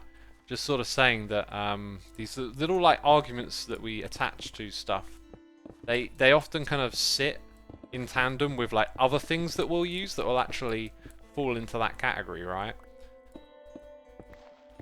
So I try and just look at everything with a bit of like a case by case kind of look at it. So yeah, you know, Elon can buy it, go crazy and do horrible things with it. So can the people at Twitter. They can decide to do terrible things too. I get the point though, you know. With less singular control, you have less of a singular point of failure, I guess. The problem with using logic is that lots of people think they use logic when actually they're very deep with logical fallacies. Critical thinking might be more like it, says Girls. Yeah, that's the thing. I'll do it too. I'll put my hand up and go, I'll make the same mistakes all the time. Like, I'm not saying it like, oh, I'm Mr. Perfect and I got it figured out. I'm saying it like, hey, I'm human too. I make these mistakes. I'm trying to figure it all out. But yeah, I remember having some discussions in the past on stream with people in chat and like something being called out as a logical fallacy. And what I realized is that like the idea of a logical fallacy is applicable when the logic is fallible, right? Just because there's a fallacy like the appeal to nature fallacy, it doesn't mean that always appealing to nature will be a fallacy. It just means there are times when you can appeal to nature and it's not really relevant. Something like that. Oh, Scar answered in game. Wait, where did I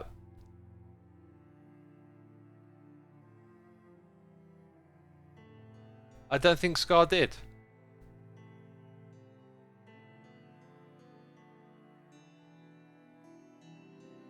No, Scar didn't reply. Okay.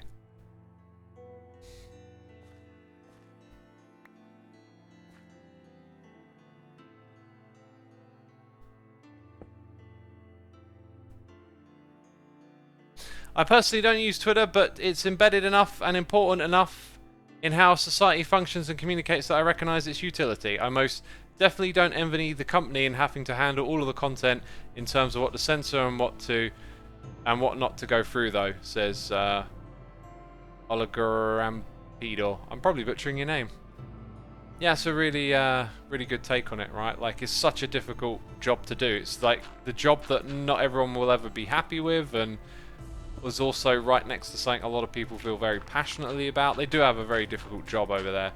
I personally feel like a lot of what I've heard about the things that they are censoring and whatnot, I just really don't see eye to eye with some of the decisions they made. So for me, having someone come in to make a change is, you know, hopefully a good thing. What do you think about news using Twitter as a source, says Giant Mushroom? I find it a little bit strange, honestly. I don't know, like, it's such a weird environment. I think it's something that's just not perhaps applicable directly to Twitter, but just in general, the nature of information has become so now exposed for it to be both fake and be called fake when it's not, and like, kind of feels like, I don't know, bit by bit everything's getting a little less trustworthy and whatnot, but we desperately need that trust. It's a real tough one, and the problem with Twitter is that, you know, anyone can sign up. You don't have to be a real person to use it. You can create fake accounts. Like, it's if journalism is happening and spreading there, it's also a place where that can be very easily abused. There's a little bit of a problem. So I guess we won't rip that out, and we'll put all of this on top.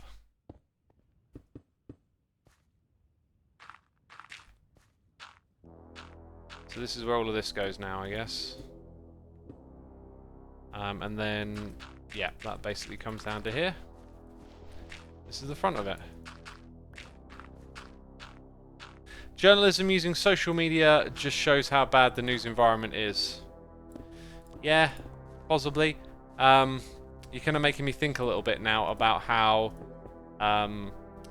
so many takes on Twitter just seem to be like amplified little bits of reasoning. Like, oh, here's a little bit of reasoning, and now I'm going to amplify it and take it to the extreme. And when I do watch like news media where they're like sourcing Twitter a lot, sometimes it's like that's just someone's opinion, and it's only one tweet, and like their take is like, you know, crazy, you know, outrage on Twitter and all this, and it's like, well, you got a couple of tweets. I mean, what does that actually measure?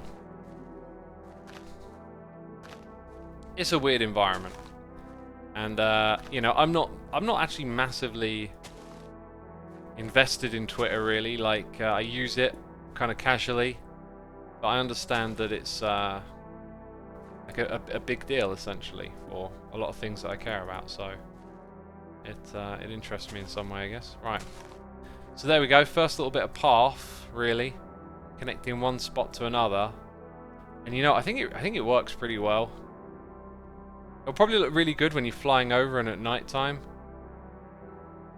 I like it. I think that's going to work. So we will crack on, right? We will crack on. Look, there's a little bit over here that isn't path. This is just where I forgot to finish filling in all of this stuff, basically.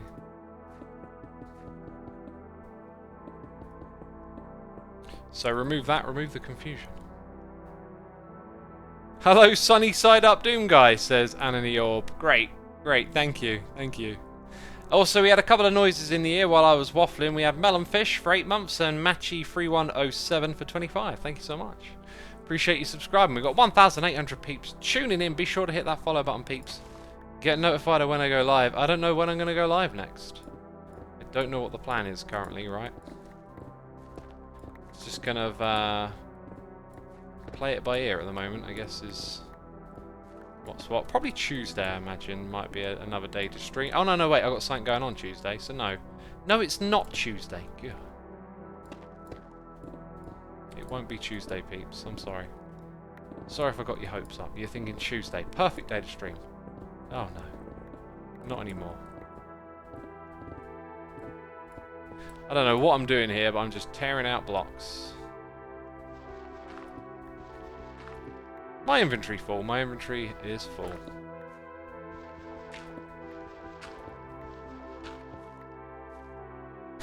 It's not going to be Tuesday. It's going to be Chensday. Jeez, chew.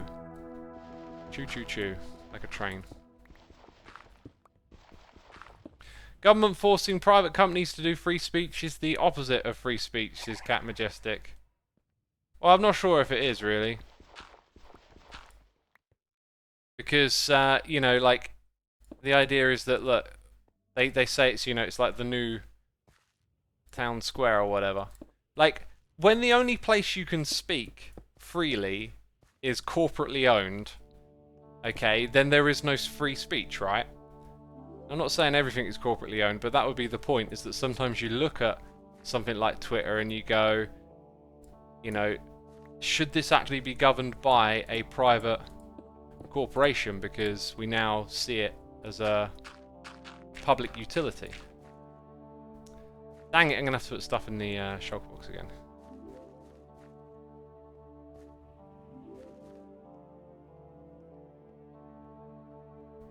Ches Charlie says make your own Twitter. Yeah, that old argument. Go and make your own Twitter. I mean, you can, yeah, you can, but like, it's not a great argument.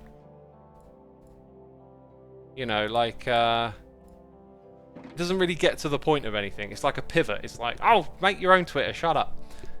You know, if you're like, we need more funding for the police. I was assaulted last night, and, you know, there should have been police patrolling the streets. We need more funding, right? We need to change the law about this thing or whatever. And then someone's like, oh, make your own police. You'd be like, what? You know? It's kind of like that. Okay, currently as it stands, yeah, it's a private entity, and it doesn't have to follow the First Amendment in America or whatever, but like, it's not the point of the argument. The point is maybe that should change.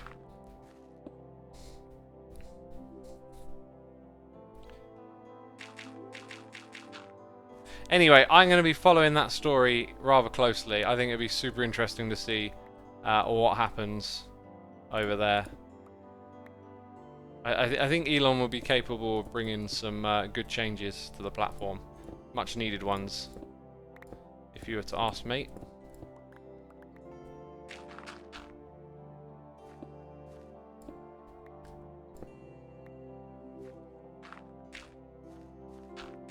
Government telling you what you can say is not free... Wait, the government telling you what you can say is not free speech when you can't choose what not to say.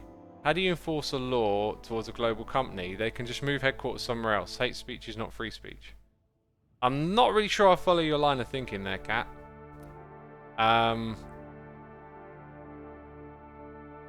Gee, I mean... It sounds like a bit of an anti-government take on things. Like the thing with having a government is that we're a society, and you know, we have social contracts on how we behave, and that leads to having, I guess, power, like concentrated power that manages those sort of social contracts, right? That's why we have like regulations in industry and whatnot, because we find out that. You know, certain companies or whatever are cutting corners and doing things that have, you know, environmental impact, and so we need to be able to step in and regulate them because we value protecting certain things in our society. And that's what policing is, right? Like, we value being safe, so we have policing, and it's like an authority and a source of power. So I just don't fall into like any extreme view of like no government or like government controls everything. I think everything's just like a case by case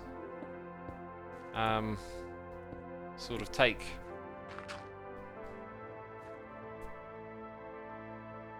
The problem is, no matter what happens, the board of Twitter will never allow a takeover. I agree, Elon would probably be good for the company, but the leaders of the company don't. You say that though, but some of the leaders of inside Twitter have been retweeting him and partaking in some of his querying of like what changes should be made. So I don't think it's black and white. I think he's got supporters inside of Twitter.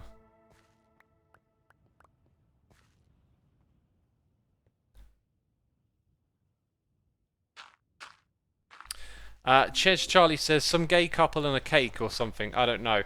I think you're referring to that company that refused to make a cake for a gay couple when they found out that they were gay, and that's a tricky one. That's a really tricky one. I don't know how I feel about it. Personally, I think it's a bit mean-spirited. Like, why don't you want to make them a cake?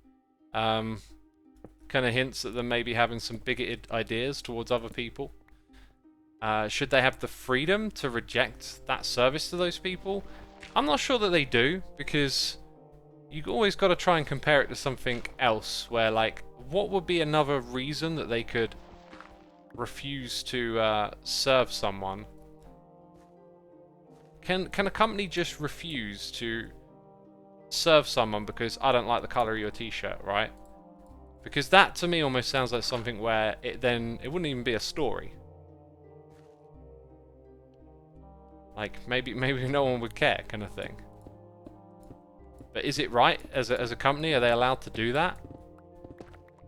When you say something like, "I don't like the color of your shirt," it seems so insignificant that maybe it doesn't matter. But like, I think this is something that does matter, and you need a bad example. X wearing a t-shirt is different from being gay. Well, I have to pick something different in order to make a comparison, right? There's a difference between a t-shirt and a protected class of people. Yeah, okay, so right, protected class of people. So, at this point in time, we're, you know, doing much better on the whole racism front than we were in the past. I mean, there was a time where, you know, people of colour could be refused service in a shop. Now, that would be just terrible today. That would just be unacceptable, because we've learned, we've come along, we're doing better than we were. But like, this is just another extension of ignorance from that, right? Like, it's one day we'll look back and frown at this and see it the same way as we did that, perhaps. Maybe that's what it is. I mean, in my mind, it's really clear. It's just It's just, you know, not really on. It's like the wrong kind of attitude to have towards other people. But like trying to express that correctly and maybe even see it from the other point of view, I'm not really sure where to go with it. So do you choose a different cake company or force them to make a cake? So what happened with the racism thing and, you know, not serving people of colour is that society shifted and the norms shifted. So now most people would find it abhorrent if someone was rejected service for the colour of their skin. And then it's the social contract that really like sidesteps the issue, I guess, of if a company should have the ability to do that or not.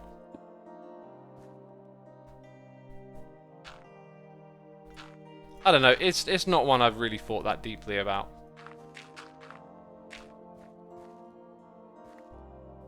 You'd say most people, but you'd be surprised, says Goober Ramen. Just on a comparative basis of then compared to now, things have clearly shifted in a big way. So obviously there are going to be closet racists and homophobes and bigoted people, but like it's nowhere near the levels it once were. Come a long way. Still got a ways to go. The fight, you know, it's most things are fights that never end, if you like. Because like the goal of anything is always the best possible outcome, and we'll always be a long way away from that. But it's definitely massively different from what it once was.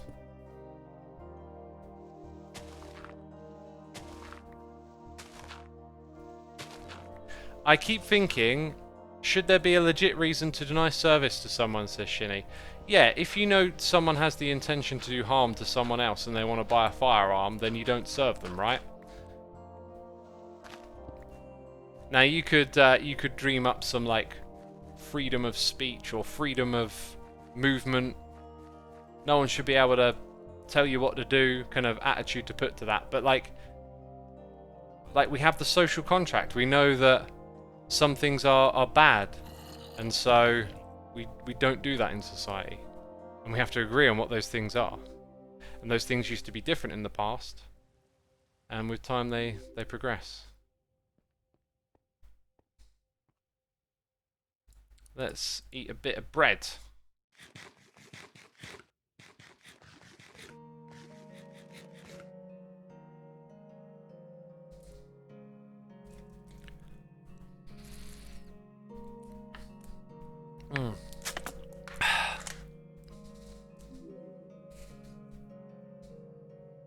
I don't trust people who base their logic more on ideology than pragmatic reaction to reality. Ideals are good, but not if they take over the way people think, says Nabium. If I understand what you said correctly, I feel like I would agree quite wholeheartedly with that. Like, pragmatism is something I really like.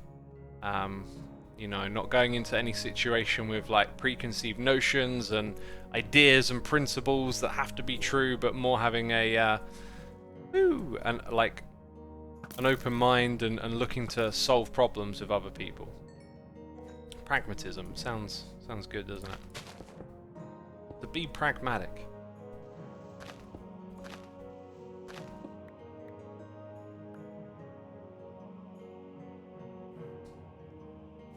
Yeah, it was a response to something you said earlier. You said something similar, says Nabium. Well, there you go. We're on a similar wavelength, it would seem.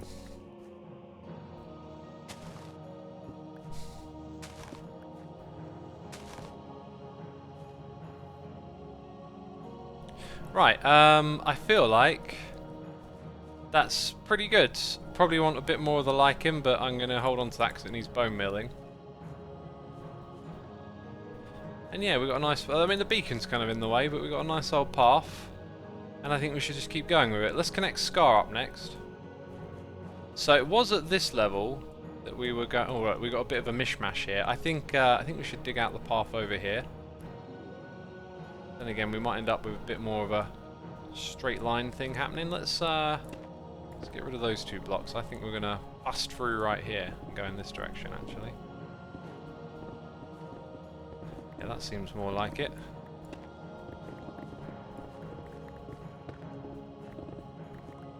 And then we can have the path just shoot on down to here.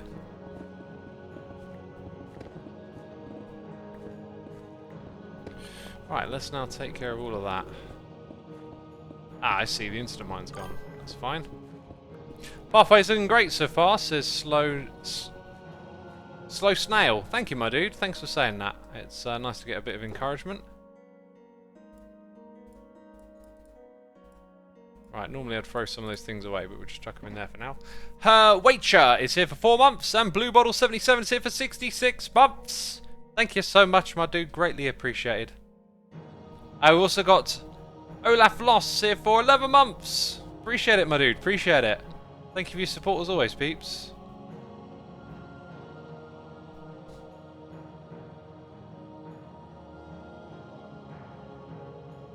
Curls of Doom says, would a Christian church cafe serve someone who looks very much like a satanic worshipper? Honest question. Do they have the right to turn a person away? These are just questions that, like, I have to think a lot more about before I talk about them. Because I don't know, they're tricky ones, right? Like, I think the key word there is looks. You know, like, I like black metal, but I don't worship the devil. I don't even believe in the devil. Like, I've got some t-shirts that some people might find offensive. Like, I listen to heavy metal, and every now and then I might get a message from someone who's Christian warning me about the devil and whatnot, and you know, I don't see it that way. To me, the devil is a fiction. It's not to say that bad things don't exist in the world and whatnot, but like, in metal, it's more like theatre and entertainment, and it's not real to me.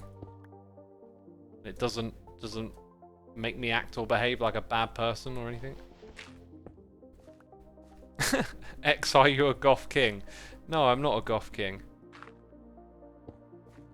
I am not.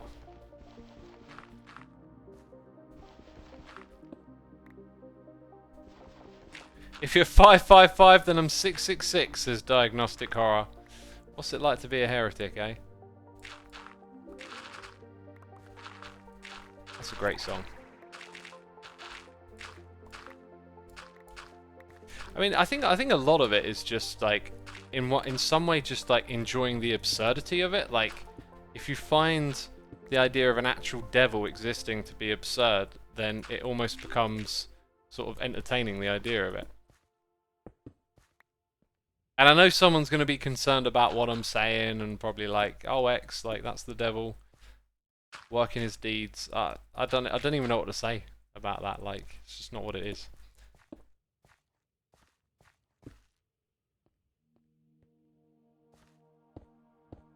The devil worshippers aren't the ones that murdered all these humans in these crusades, says Mean Monkey Magic.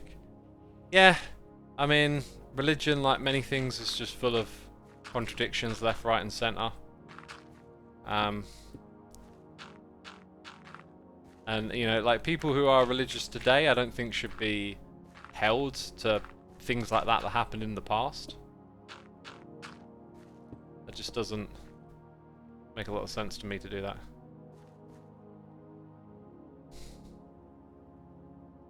Does anyone take the devil seriously like humans are just bad, says the Lemon Fizz.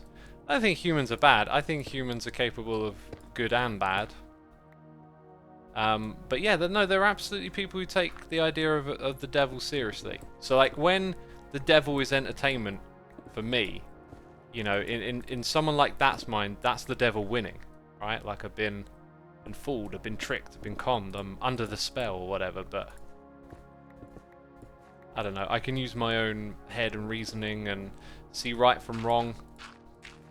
I believe that, like, morals don't require some predefined compass for what direction that they should point in, and that people are capable of figuring out morals, good morals and ethics through life experience and through thinking and thought and reason. So for me, the idea of, like, you know, some devil spinning me into their ways is just a bit of a fantasy, really.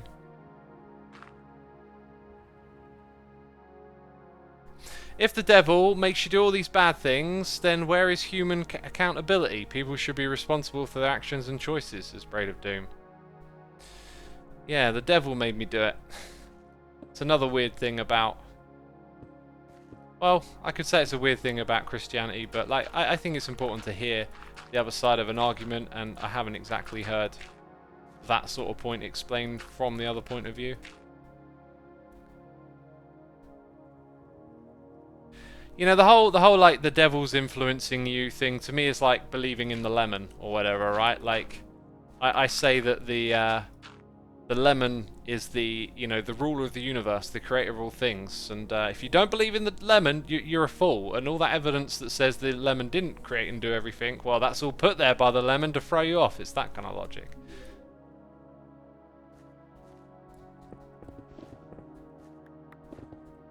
The lemon, huh? Says somebody. It's a very old meme sort of argument from like atheistic circles, if I remember correctly. I used to be sort of drawn into that whole culture of like, I don't know, antagonistic atheism and like religion stupid and all this, and then I kind of realized that what do I know? Like, have more respect for other people. And don't get all high and mighty if you have a view. I'm also not an atheist anymore, so that helps.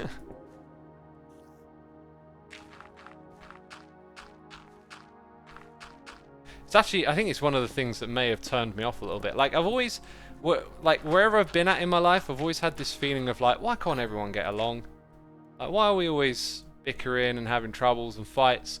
And then once you start to like pursue that a little bit more and learn and try and figure out why, you start to see some of like your own BS along the way, I guess.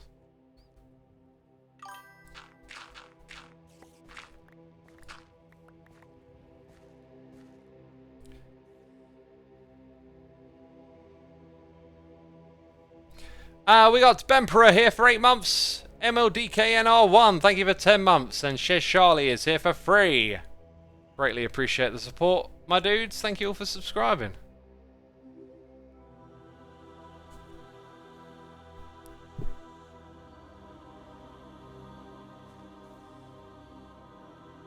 Uh, 99 Red Dragon says religion, spiritual belief and logic should not intersect. They're opposite ends of the spectrum, in my opinion.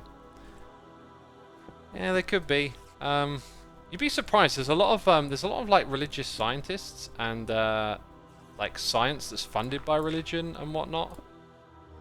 It's kind of weird how like these two realms overlap in strange ways at times.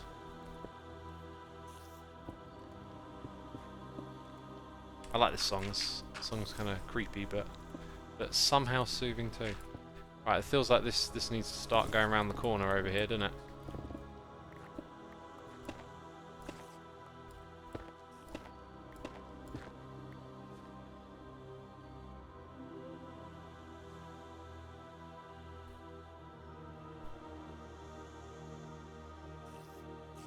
I just finished a book called The Happiness Hypothesis, and the last section is about ethics and why different groups of people can't seem to understand each other. You would enjoy that part of it. The Happiness Hypothesis. Let me take a note.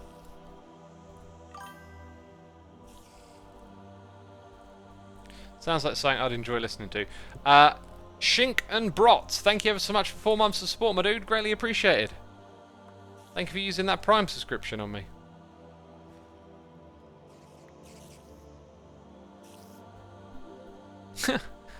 My name isn't Pez, says Ballsy Twitch Discord.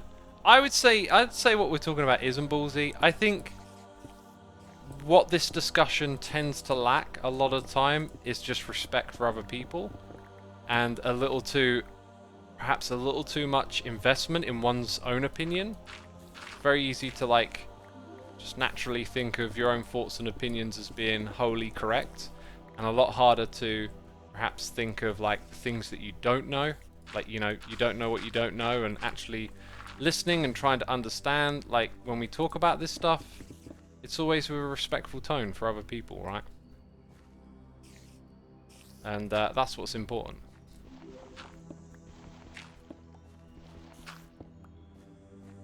There's a Big Bang Theory and a Big Crunch Theory. Big Crunch Theory. I feel like that's if that's a real thing, I would have heard of it by now. I think religion and spirituality are two different things, personally, says Farrah Bear. Yeah, they definitely are.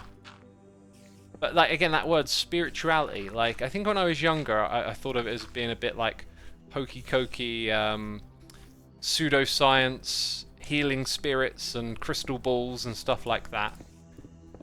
And as I've gotten older, I don't know, there's a lot of, like, spirituality associated with nature. Like, I'm someone who, you know, feels that a kind of, I mean, I don't want to sound all mystic and stuff, but, like, the deep connection with nature. But do you know what I mean? Like, nature's beautiful, it's wonderful, and it can be incredibly relaxing. And, like, what's that word? What's that in-between word I'm trying to find? And it's like spiritual seems to be the word a lot of people use for how they feel, like, when they're in nature and enjoying, you know, the fresh air, the cool breeze, the tweeting of the birds, and the beautiful scenery of, you know, trees and landscapes and whatnot.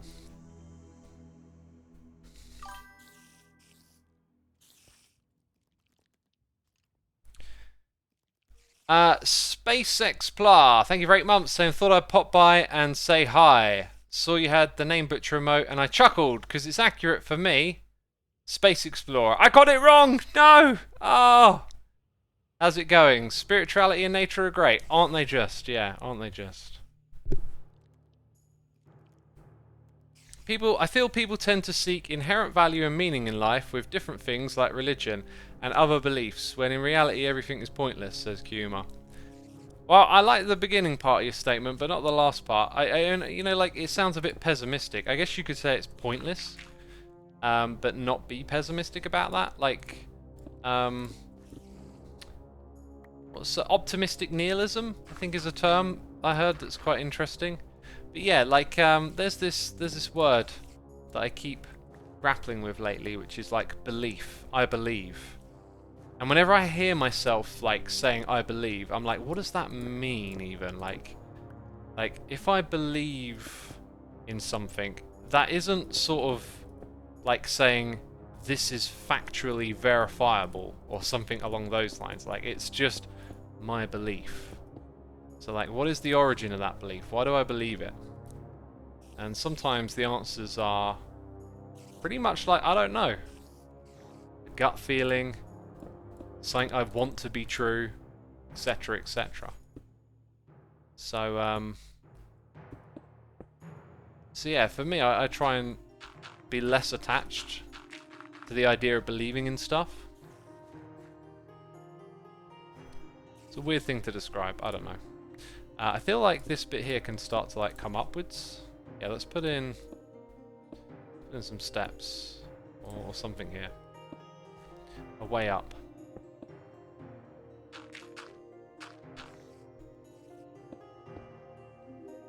I was raised a Buddhist, and a lot of the mindful techniques peeps use today I learned in my temple, so I understand that religion and spirituality were separate was hard for me, but I found the difference with the two is that usually religion you have a specific purpose or something to accomplish, and spirituality is just being there. I don't know. So maybe religion, yeah, religion is more of a stride, a belief, and then spirituality is more about contentness. Which is interesting because that's what, like, paying attention to spirituality and enjoying it is what it makes me feel, is like a contentness. Being content with your surroundings and whatnot. I'm not religious, but I feel like I have something to accomplish, says Girls. Yeah, you don't have to be religious to feel like you want to accomplish something. Totally. I really dislike when people cite nihilism and a universe without meaning as an excuse to poor behaviour. A universe without meaning can add strength to the virtue of doing good without being rewarded for it. Yeah, I really agree with that. Like, I used to be a very like misanthropic, nihilistic mindset when I was younger. Obviously, I've changed. Yeah, and as an excuse for poor behaviour as well. I'm totally on board with you. That I never like that. Totally on board with you on that one. Like for me, it's like if I take on this viewpoint of like, you know, let's say you look at things like the universe is a big mystery. It has no meaning. We don't understand everything. The act of attaching something nihilistic to that is not logical. It's just you're being nihilistic about it. You're being pessimistic about it. Because we as humans, we can experience suffering, but we can also experience pleasure and warmth, especially towards one another. And so, you know, finding, in the same way you can say, oh, none of it matters, there's no meaning in the universe, do whatever you want. You can also say, well, if none of it matters, you can also make other people's lives better with your actions. You can make your own life better with your actions. We can enjoy and do nice things for one another. So, like, why not make that the meaning, right? Why the other one? Because the other one's, like, not that helpful and mean. I don't know how to blend all of this over here, so this is me vaguely... I mean, I sort of want to get the path to come all the way across, right? And Skull's got a different thing going on just back here, so in order to kind of like prompt the connection, we'll bring this way a little bit. I'm glad they let you have the dirt path be turned into path. That was a good old change right there. Yeah, whatever's in that little block of stuff right there might have to change as well. There you go. That pretty much like unifies it. I'll throw in a few more bits here and there. But Scar will be the master of making this look interesting, I'll tell you that.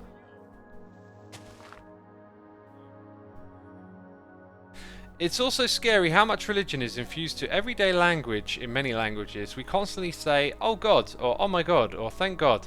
It's almost impossible to get rid of it, says Cole. Yeah, it is, but it's like a thing that continuously propagates, right? Probably very hard to get rid of it. Like if you didn't know the meaning of the word, then you'd probably see similar patterns and frequencies elsewhere too. Dang, we've actually got a lot of this pathing done today. It's really good. So we now have to put this path in over here. And I believe this is going to be tricky because it's a open cave area. And there's probably lots of baddies down here. And we're about to have a fun time. We're about to have a fun time. There's creepers everywhere. We're about to have a fun time.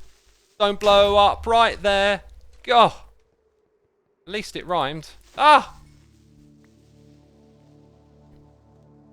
Okay, I'm starting to wonder if perhaps this bit of the path isn't really worth it. Maybe we just... Oh, look, we can just connect it across here.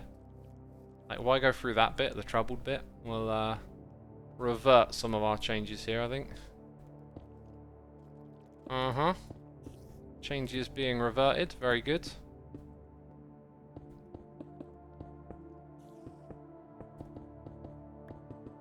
Yeah. That's better, isn't it?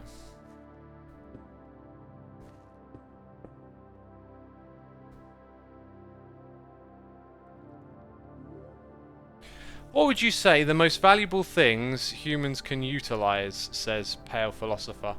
What can humans utilize? Our minds, our being, our intellect. That's what I think we can use. Kindness, says Curls of Doom. That's a great answer. Dang it, Curls, you've totally outdone my own answer. God, I sound like a meanie now. I didn't think of kindness. God. Mr. Green DK, thank you for 2 months. Thank you for using the Amazon Prime. Appreciate it. Hope you're enjoying the stream. It's also important to speak your mind, so as long as it isn't being unnecessarily rude or insensitive. I think both atheists and theists need to understand that. We need to get along. That's what we need to do. We've got all these other problems and conflicts. Let's put that one on hold and solve some different problems, eh? Right, we're going in that direction over there. If we go in at this level, there shouldn't be too much of a filling in below us to do. And then down here it can carve a little bit lower. And then all's kind of good, really. Yeah, there you go. Then we come back to this area where I'm like, no, no, no, no, no.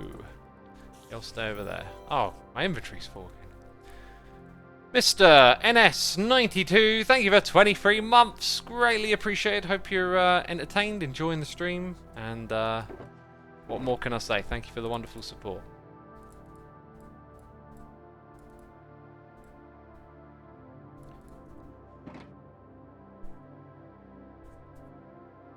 Two-hour stream has been successfully achieved, says Mr. Skywalker. Yeah, I haven't really had my eye on it on the time. I wasn't going to stream because I needed to do some building, and then I didn't have all the stuff for the building prepared, and then I was like, oh, okay, let's stream.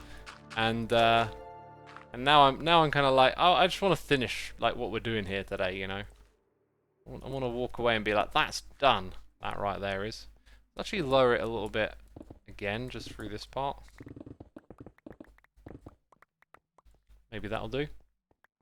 Excuse me, mouth burp, gosh. Walker, 76, thank you for using the Amazon Prime. Appreciate your subscription and hope you're enjoying the stream. Have you made the Tower by Corrales yet? Nope. This is what I'm saying. Like, I feel like I kind of want to step on to like new things, and I'm just struggling to get all the projects that I wanted to do in this starting area finished. But we'll get there. We'll get there. You know, I did want to have a slower season, so I guess slow it actually is. Right? This is what slow looks like. The Last Psycho! Thank you for 51 months! Fannylet, thank you for 4 months. And Acerok, thank you for using the Prime. Greatly appreciated and hope you're all enjoying the stream.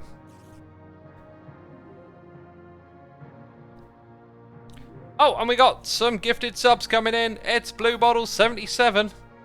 Now I've got to press that sub button. There it is. Razor 16, Caesar Forfeit, Astan 83, Connor Hugh, Chrysiek 30. Y'all been gifted subs. Be sure to say thanks in the chat to Blue Bottle. Thank you again, Blue Bottle. And Hashaki is here for 6 months, and so is Farka Heikiyu. I am definitely butchering some of these names, so the butchering name button has to be pressed. That is how that works. There's no doubt about it. I totally got some of those wrong. But thank you for your tremendous support, peeps. It is appreciate. Right, somewhere around here we'll do the stepping up thing. Oh, I'm out of those slabby jabs, I guess.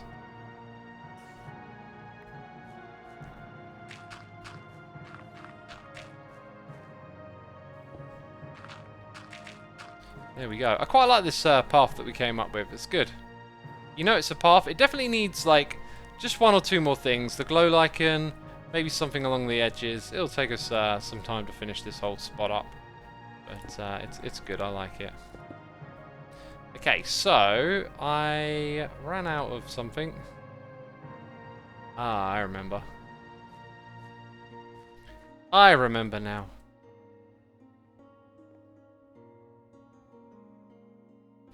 What would you think you'd be doing right now if Minecraft hadn't worked out for you, says Goober Ramen? I'd be making music. No doubt about it. That's what I'd be doing. My cat really likes to sniff my mouth when I've been drinking coffee, says Shadowblade. That's funny. Oh my god, I get to drink coffee again next week. I so wanted to make a coffee today. Tuesday. Tuesday will be my next day where I drink coffee. And you wanted to know that, didn't you? You were sitting there shaking. When will X next drink coffee? He must tell us. It's the most important thing. I agree it is, yeah.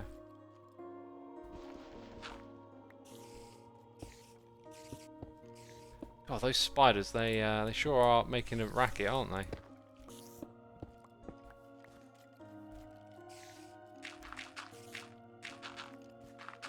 Yeah, there might be like a third texture that just mixes in really well with these bits of gravel here. I don't know. There will be something though. Oh yeah, I'm out of range of the beacon now. Okay, so that's the thing.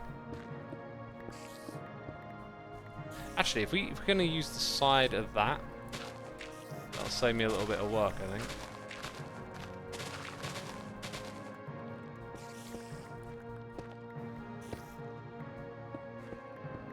At least up until around this spot, I guess. These are all stone blocks that I once placed myself, you know. Now I'm ripping them out again. Because we never had much of a plan.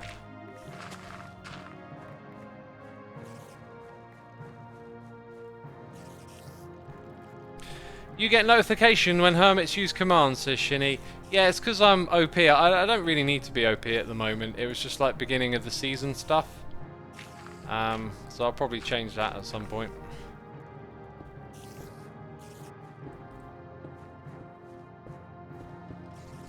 Right, and then the rest of all this can be gravel.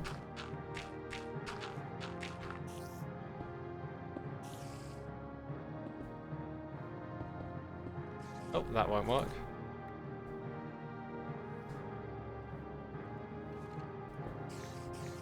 And then fill all of this in. There we go. Clay, andesite, terracotta, and any variation of those bricks will look good. Terracotta? Not sure about that, but clay maybe, yeah. I don't know, clay's got a bit too much bluish to it, hasn't it?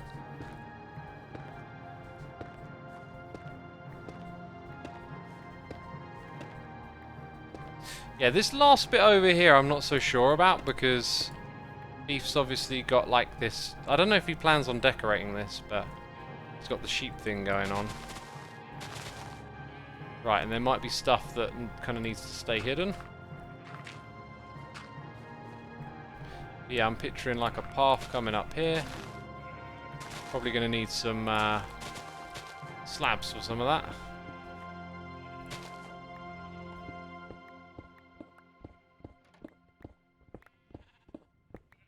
And then we'll follow this contour here.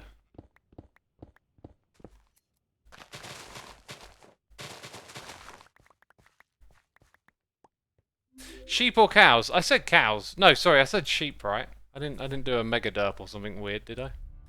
You're probably going to tell me that I did now. Even if I didn't, I bet you'd say I did. Oh, we've got a noise in the ear. It's Braid of Doom here for 41 months. Saying also appreciate the respectful discourse plus the Minecraft. Thank you, I'm glad you enjoy it. I appreciate your 41 months right there. So yeah, over in this spot, I'm not looking to wastelands it up all the way across. But there's kind of like a bit of a line here we might be able to follow.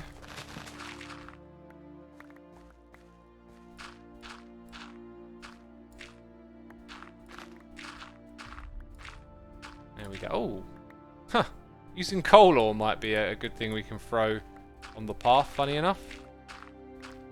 See that little bit of a moment there? Just there it was, right in front of us, the answer.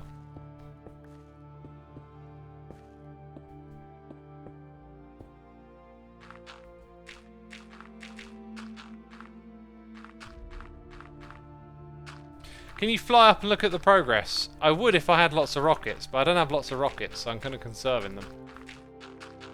But we'll try and find a vantage point at some point. Vantage?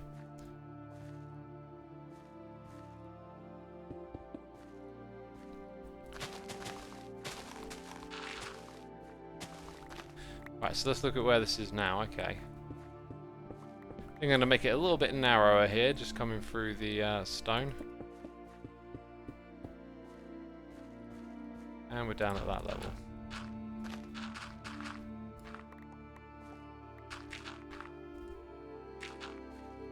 Yo, X, if you have to pick one other Hermit member to watch, who would it be? I personally quite watch a few of them, I'm just curious. Well, in the past I used to watch like a lot of the Hermit's videos, and this season I haven't been watching them so much. I've been trying to spend my time on different things. So I'm kind of in like a different space at the moment. Oh, that's interesting. It comes right here. Because in the past, you know, I'd like watch everything, know what's going on. And this season, in order to like make it feel different and do things differently, I'm sort of deliberately not watching other Hermits.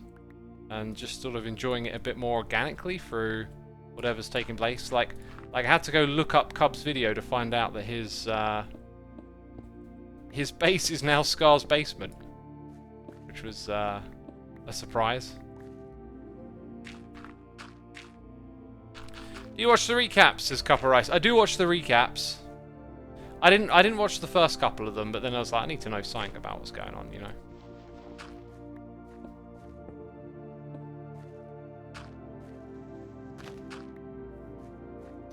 Right, so yeah, very nearly there.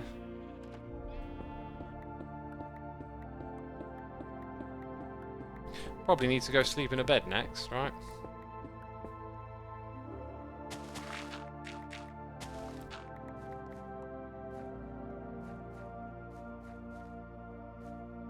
Oh, no I don't. Someone else taking care of it for me.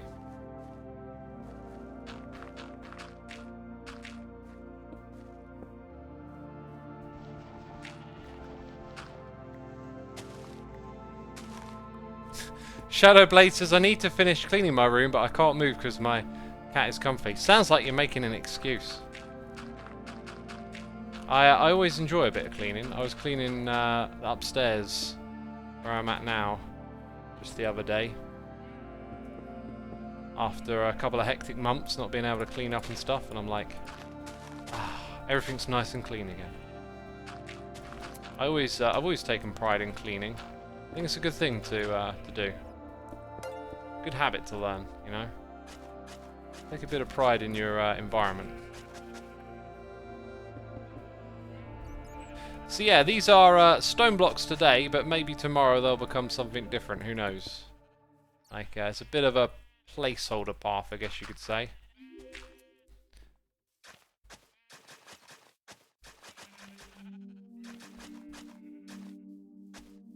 Yeah, that's looking all right, isn't it?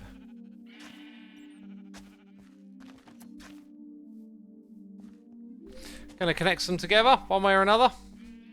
And that would be all the paths through the wastelands, would it not? So got this little trail going back through here. As for the border of the wastelands, like, it definitely need to come in and like rough this up, or maybe just grow some trees in that spot. In fact, I might even just like throw down a few saplings and let them grow naturally. Then we've got this carved bit through here. Yeah, it's all looking good. I think the whole thing's done, right, basically. Oh no, actually, there's a little bit in this direction that we didn't finish. So all of that's going on. What did I say? Saplings? I thought I had some, but I think I put them away. So saplings is a thing.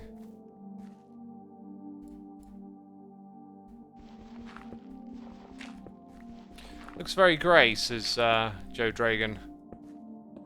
It sure does. That was kind of the point, though. I didn't really like putting too much of another colour in. So yeah, a bit of a patch there that needs sorting out.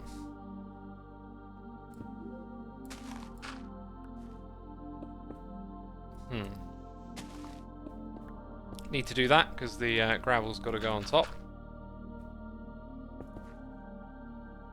And then you sort of come back to Iscal's path, which I think we'll probably just let be.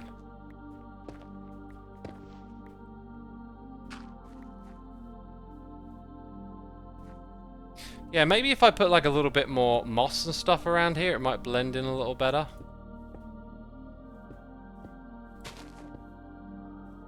Have that sort of go up to the edges. I really don't know.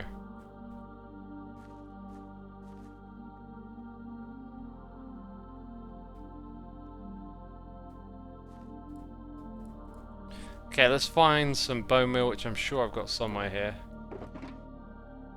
Or not. We were using it earlier to make lichen and stuff, weren't we?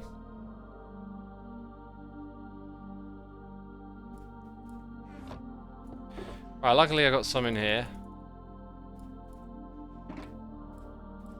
So we'll go throw this down over here. Have we got a new noise in the air? I think we have. Hefty Boat! Thank you ever so much for subscribing, greatly appreciated. I think I was a bit zoned out when that one came through. So, if you notice here, actually, I think what Iscal's done is, rather than use the bone meal, is actually just sort of nipped it down himself. For some reason I was expecting it to make all the stuff straight away, right? So we go here, do a little bit of that, yeah, and then it's probably a bit much, but we can tone it down. Yeah, now everything's kind of like that, so... I don't have any grass blocks, great. Let's get a few... off you go.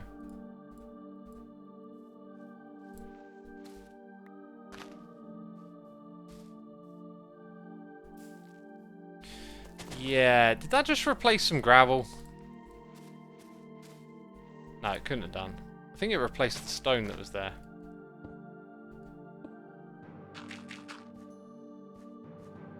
I don't know if that was the right idea or not.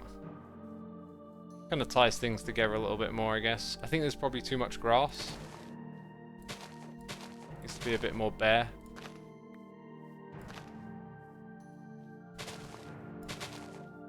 Yeah, that's looking much better. Almost looks like there might be a path in that direction. But there you go. There's Iskal's little bit. Let's punch out that. Grass kind of streaks down here, because why not? Right, and then the other thing we need to do is a bit of a pass with these blocks around here. Pekania, Penati, thank you ever so much for subscribing. Greatly appreciated. Hope you're enjoying the stream. Yeah, it was around this spot that I felt like I... No, I know where it was. It was further around. So when you get to this area, all of a sudden you notice, haven't done much of this stuff over here, have you? So we need at least a little bit.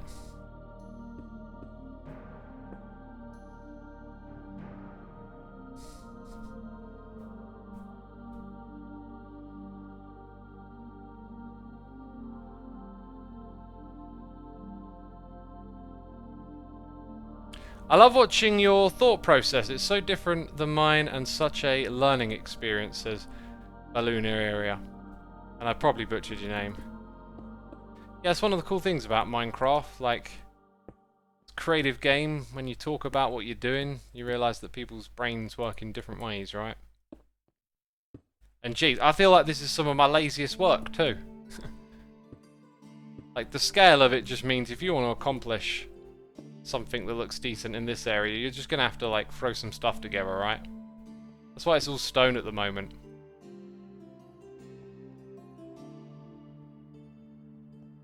Do you think that there should be auto crafting in Minecraft, says Kings? I feel like the game evolves with time and that one day it'll be a welcome addition, but that's purely as like a long-term player. It's like it just brings something new to the game. There was a time where even suggesting that would have just been, you know, no, modded, can't do that, you know. And then with time, people play the game for years and it's like, actually I'd like something new. How about that? Canadina, thank you so much for the Prime Gaming sub, apparently. Appreciate it. Funny how that one gets displayed differently. Right, let's take back this so-called junk. Some of it goes in the trunk. The trunk is the ender chest, I believe. Raven Monster, thank you ever so much for also subscribing with the Amazon Prime Gaming sub. Appreciate it. X, on exercise days, if you slightly injure your leg or SMT, do you continue with hand exercises the next day or wait it out completely till your leg heals? Yeah, if you pick up like an injury somewhere or a subtle pain or a tweak, like just lay off it. Just you know, give it the time to heal, but you can totally move from one body part to another. Just you know, be considerate that some movements are like relatively connected. So like if you're doing bench press and you tweak like a pec, maybe don't start doing shoulders. You know, think like that. But the important thing I would say is, if you feel something, rest. You know, there'll be a day where you don't feel that thing and you can do what you need to do. Like trying to keep up with those gains. It's a bit of an illusionary race. You know, like you want to be more invested in the process and doing it healthy and doing it right. If you're trying to chase those gains and I've got a pain but I'm going to push through it, you're gonna at some point injure yourself, and it's not good.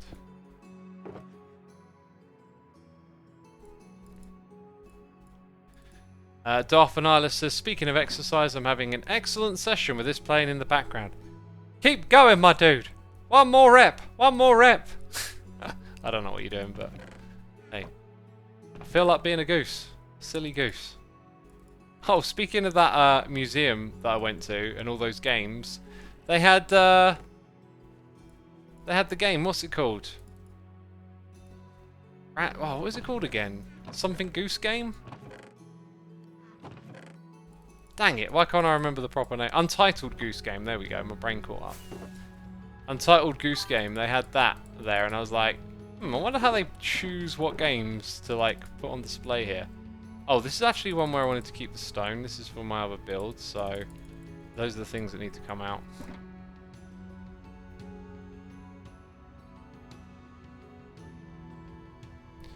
What's a rep, says somebody? A repetition. A rep is a repetition. Repetition of a movement. Therefore reps. Anna Bombanana, thank you for gifting a sub to Anna the Snowboarder. That is greatly appreciated. Thank you for doing that. Supporting the Annas out there in the world. You've got their best interests at heart, haven't you? If gifting them a sub is of best interest, I mean, it might not be. I mean, you know, I'm pretty derpy. Maybe hanging around here isn't the best thing. Jeez, I'm just putting... And I want that! I'm just putting myself down now. I need that gunpowder. Don't need the string, apparently. I'm just going to chuck some things in here. Actually, I should put that in my lights box. We've got the useful blocks, and we've got the lights.